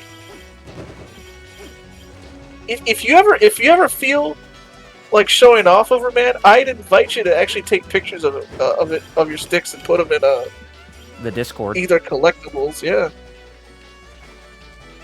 If not collectibles in modern gaming. That would be very fascinating to look at for sure. Yeah. Oh yeah, definitely. He said he might actually do it. Oh yeah, Good. We don't want to see it, right, Kyle? Yeah, we do. I just have my Quamba that I only put it Sanwa lever in it. Mm-hmm. I never changed the buttons, although I'm starting to think that maybe I should. Yeah, but the thing is, if I do get whenever I get a new fight stick, I need to make sure it still has that octagonal plating underneath the stick, because that squared one sucks donkey dick for sure. I do not like that. Yeah, you definitely underneath. should always put what you feel better with on it. Mm-hmm. Because Like me, using I actually do use it. Yeah. Yeah, using the octagonal one, and you actually get the movements how you would expect in a 2D fighting game. You can move in 8 directions like you should when you're playing matches. It just works. Take that, Todd Coward. Yeah. But funny enough, my son was just a 4-way, but it's all about. But Overman says he actually thinks he doesn't even like doesn't even use Son was so. Either, and thinks round is Well, I 10 mean- times better than square. Everybody has a personal preference somewhere. Overman says I would usually use a round square with a Korean lever. Huh. Oh yeah, the Yeah, that's round the squares. whole- I forgot about those because you would actually get 360-degree movements. Oh man, could you imagine me using Geek with that? So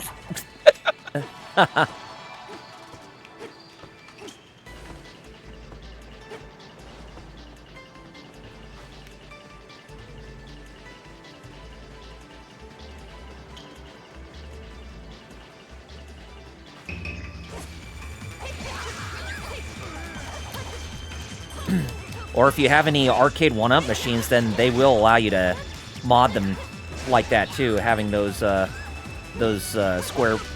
platings that are underneath the control sticks of the underneath the arcade sticks.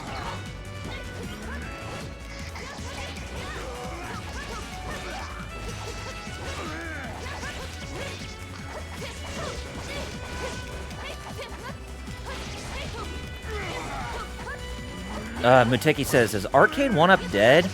I would say more or less in a sense, yes, no. at this point. In a business sense, no, but their quality is kind of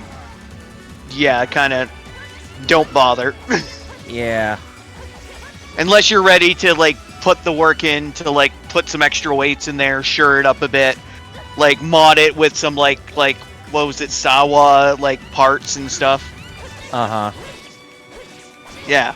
Basically, unless you're willing to upgrade it, yeah, at this point it's probably not worth it. Most of the time. Overman mentioned a nice Octo gate to use if you want an Octo one. Mm-hmm. Mm-hmm. He says Yeah. Seimitsu LSX Nobi Pro.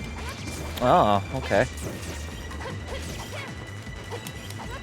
Muteki asked Metal, you would know it. He said Metal, is Arcade 1-Up dead? Because certain arcade games like MVC and TMNT are shouldn't be over $600. They're still an audience for them, but I think a lot of people are, like I said, especially some of their recent ones haven't been the greatest build quality. Because I know there's a lot of people complain about the MVC2 one, especially having poor quality buttons, there being an actual 1 to 2 second delay between button pressing and really? seeing it on screen. Oh, Yeah. There's that's very noticeable awful. delay with the screen. Especially in a There's game the like fact that, yeah, they're extremely top heavy and extremely light on the bottom. As a result, they are so easy to tip over, it's not funny. Unless you put weight in the bottom of them. Golly. And then there's the fact that the ones that are designed for more than 2 players are basically laughably unusable by full-grown men. Like the Turtles or the Simpsons ones or the NFL Blitz one. Good luck getting 4 full-grown men around that to play a game. Oof. Damn. know what I Starchild and Muteki. It could be done, it'd just be super cramped. Yeah, exactly.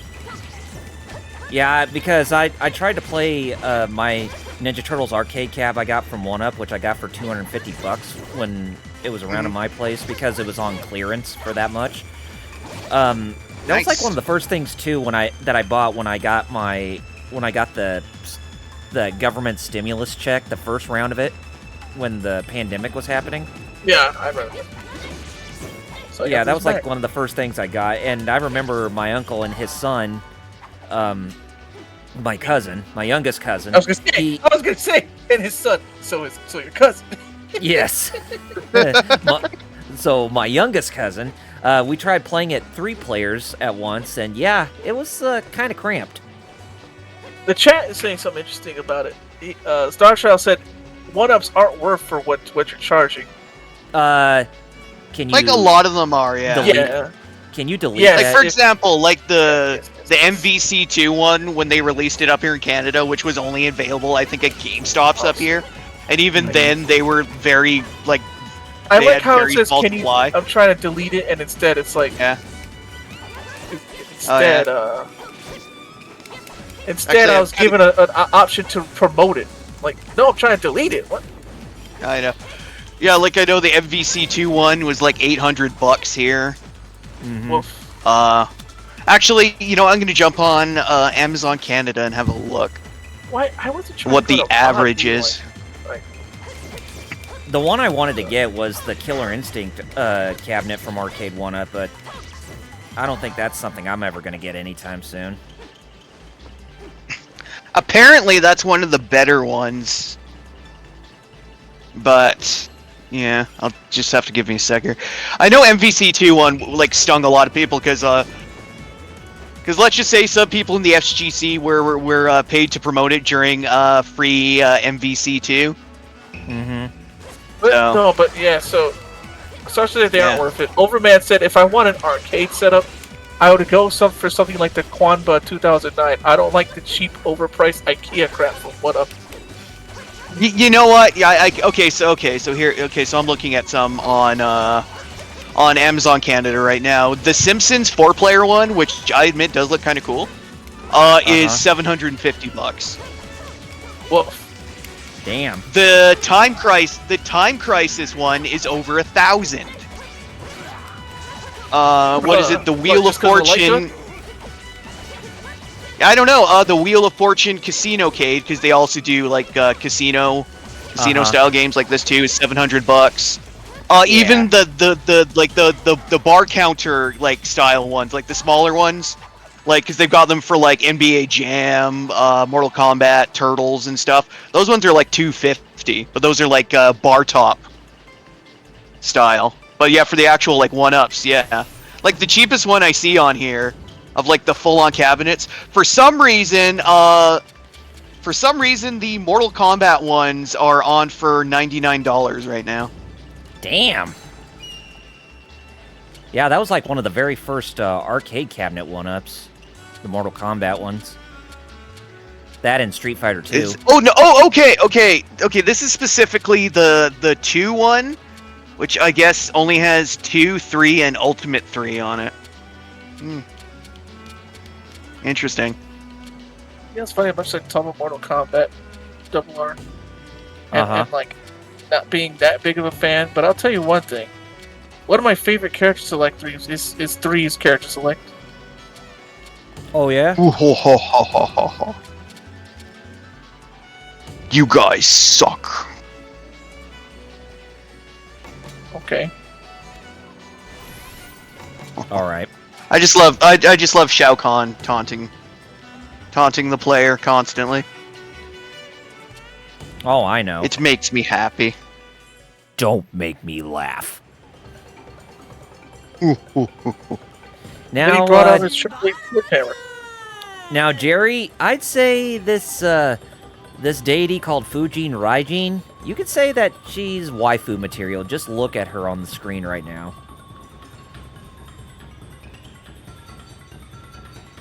Although I'm pretty sure that Lord Doom's gonna say, "Ah! What's up with the knife ears?" Yeah, I smell a little bit of heresy there. Just a little. I will stand up because I need something to drink. Okay. Lord Doom, I'm glad Xiao got what he earned from Yujiro. Kappa. お願いですジンクロ謝って戻りましょう元に戻るためとはいえこれでは罰当たりが過ぎまする聞け玉打つし使うも破られるもわしとて初めてで気づくのが遅れたがこの体の命もう長くない今は残った術の働きで肉体に玉の尾をつないでおるが、元より2つの魂の受け皿に。You know, it makes me wonder why, another reason why the arcade one-up cabinets in this day and age, they're so expensive is not just because the games themselves, but also because of the special seats that come with them, as well as the licenses for the games. Because I'm pretty sure I that mean, they're- okay. Well, okay, yeah, that does you know raise you know that does make sense, because it does make sense why something like Turtles or Simpsons might be a little more, you know, money or something compared to, you know, something that doesn't have that kind of stuff like Killer Instinct or something, Mm-hmm. or like the Midway games or something with your Mortal Kombats and such. I got my. Hey, bad gamer. Bad gamer. He Hello. says, "Oh man, I missed all of the stream." Overman says so. Yeah, the special seats are. He says the special seats are cheap looking compared to something like a Japanese candy cabinet seat. Yeah, of the arcade one-up machines I was talking about, how some of them actually came with those seats. Bar stools, like collectible stools with the game like logo on them. Yeah.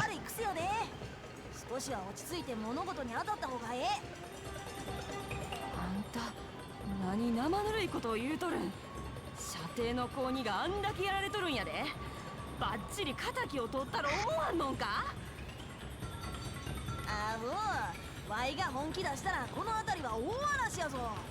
畑におるじいさんばあさん Man, look at Raiji. Bad gamer. Hey, at least I got to see Raiji. Yeah, like I said, if it wasn't for the knife ears, I'd say she would be waifu material. Overman, what does Raiji need to get that way? Overman said earlier, Raiji's what Aku would call extra thick. But yeah, she is the next boss of this game.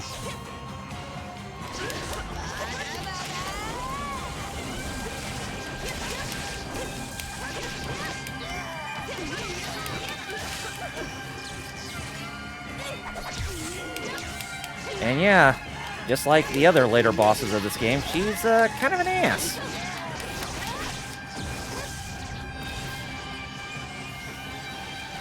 Oh, I remember this. Yeah, okay, she didn't go too far into it. She can break blades as much as that that god in the disguise of a boar.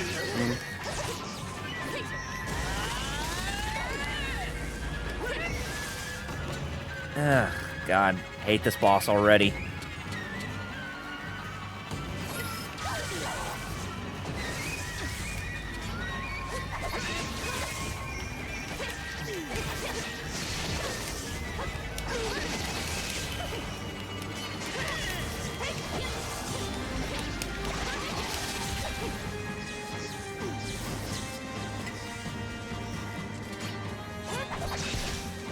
Oh, finally we can set her down. And we can get a glimpse of her buttocks a little bit.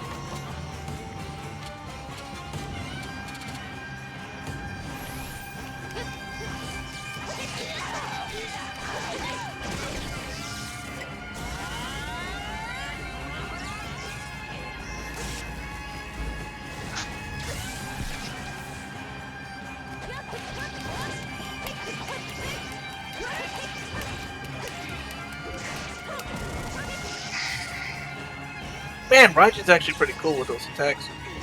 Oh, yeah. Overman also said Raiji is clearly the stand-in for Amazon from Dragon's Crown. Oh, God. Uh-oh. This came out first, though, right? Oh, boy. Yeah. Yeah, this came out first before Dragon's Crown. I think Dragon's Crown was the next game that came out after this one. I remember there was a PSP game that was put out by Vanillaware that I wanted to play. That was a tactics game. It's like called like Grand Knight's History or something like that.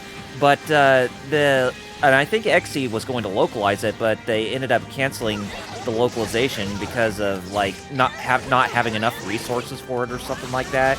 And that really made me sad because I wanted to see this game get localized.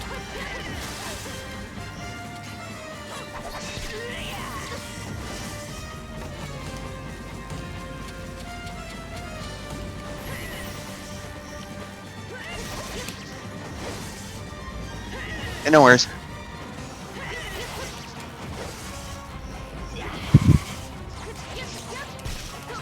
Okay, now I can finish her off for good.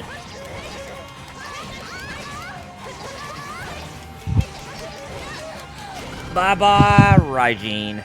Now, you behave like a good girl after we defeated you.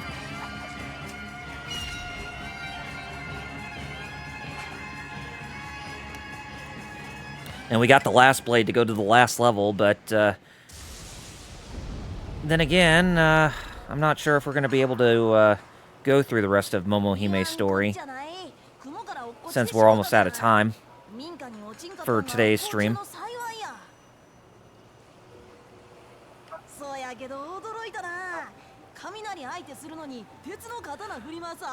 Starchild says, that reminds me, when he went to the Game Exchange earlier, they had like 12 copies of the new Eiyuden Chronicles 100 Heroes game.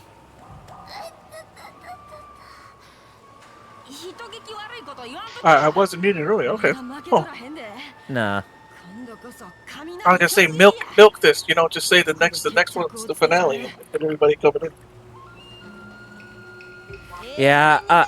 Yeah, I heard that you can play Grand Knight's History on the PSP with an English translation patch, Overman, but I'm just saying for like an official release, I would have loved to see it get an official localization to still happen, essentially. But yeah, it's good to know that there is an English patch for it.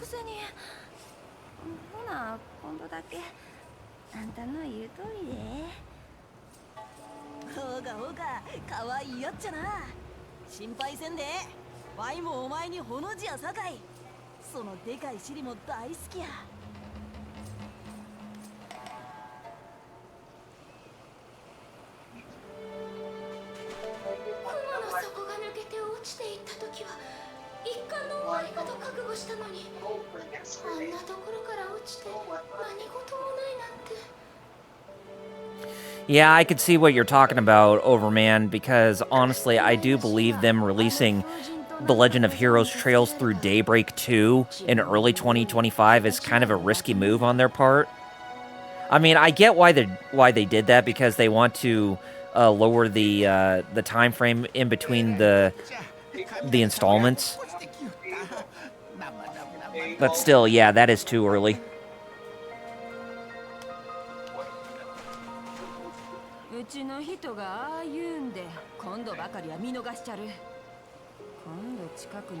Yeah, part 1 just came out this week, if I recall. Yeah, Trails Through Daybreak 1. The game set in the Calvard Republic in Zemuria.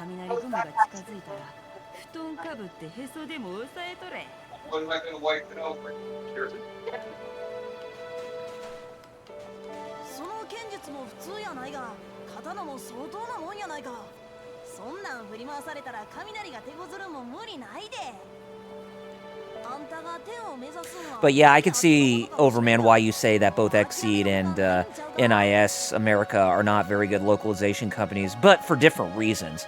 Xseed, I know that they're a lot more frugal than NIS America, as they don't have a whole lot.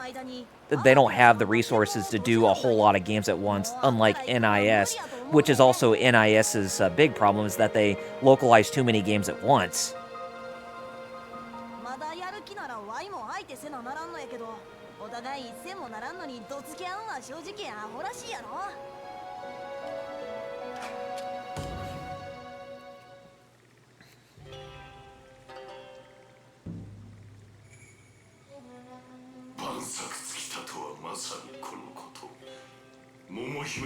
Yeah, that too. as long as they got the rights on, some of those games as well as most other Ys games, then they're not going to give them up anytime soon. シンクロ I mean, it would be nice that they could let up on the licenses, but then again, I'm sure they would want royalties for the licenses, for the licensing and whatnot. Yeah, that too, Star Child. They are very niche. Like Sakuna of Rice and Ruin, that is extremely niche, but even though that's fun, it is a very niche game. 要は天に至る道は他にもあるというのだな。どこだ。大和金剛山は古く高間ヶ原山と呼ばれ、天に通じる霊山ですが、蘭海率いる真言蓮華宗の総本山でもあります。坊主どもに何ができよう。邪魔する者は何者であっても村正の餌食となろうよ。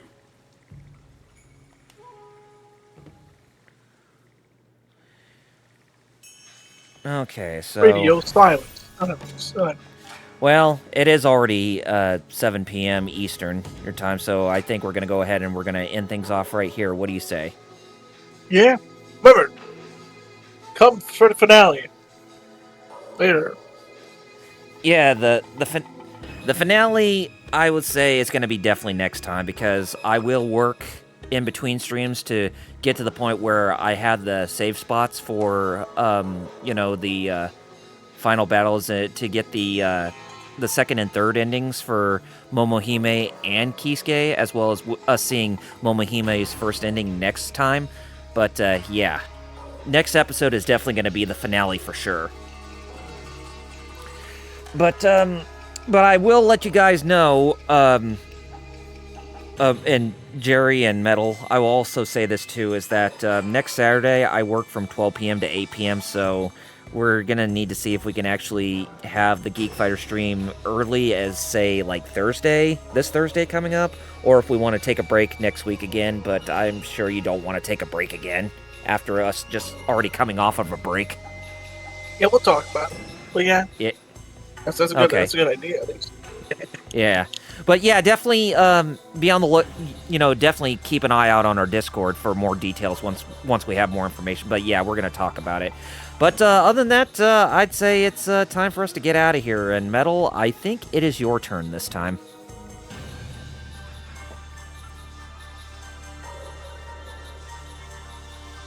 Metal?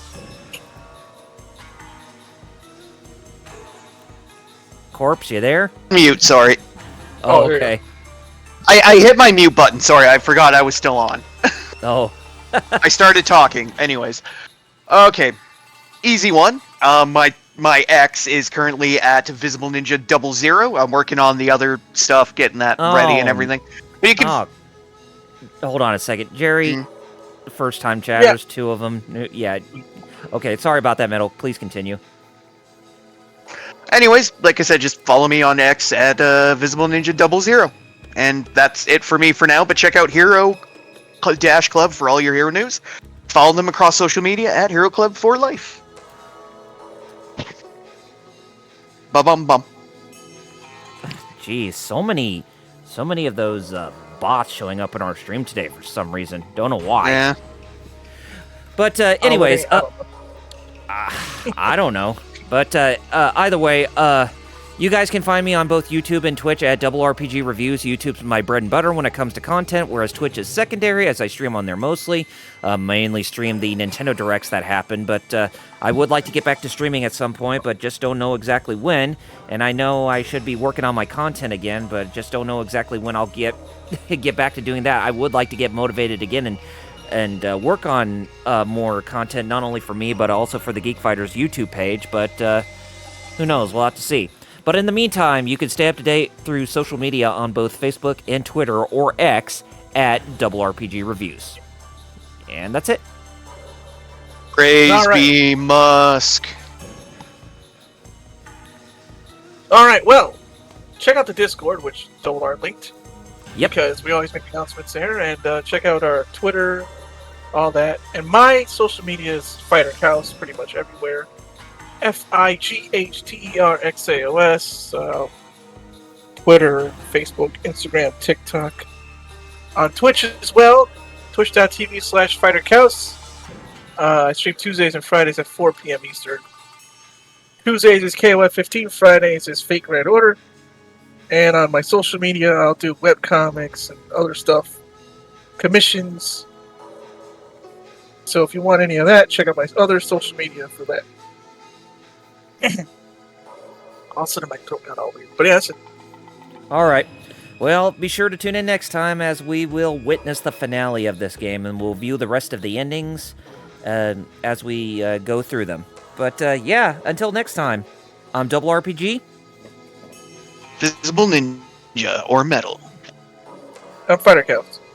And Fighter Cows, you got 2 great words that are left to end off this stream. And my friend, those words are... Mimi. Kanyo.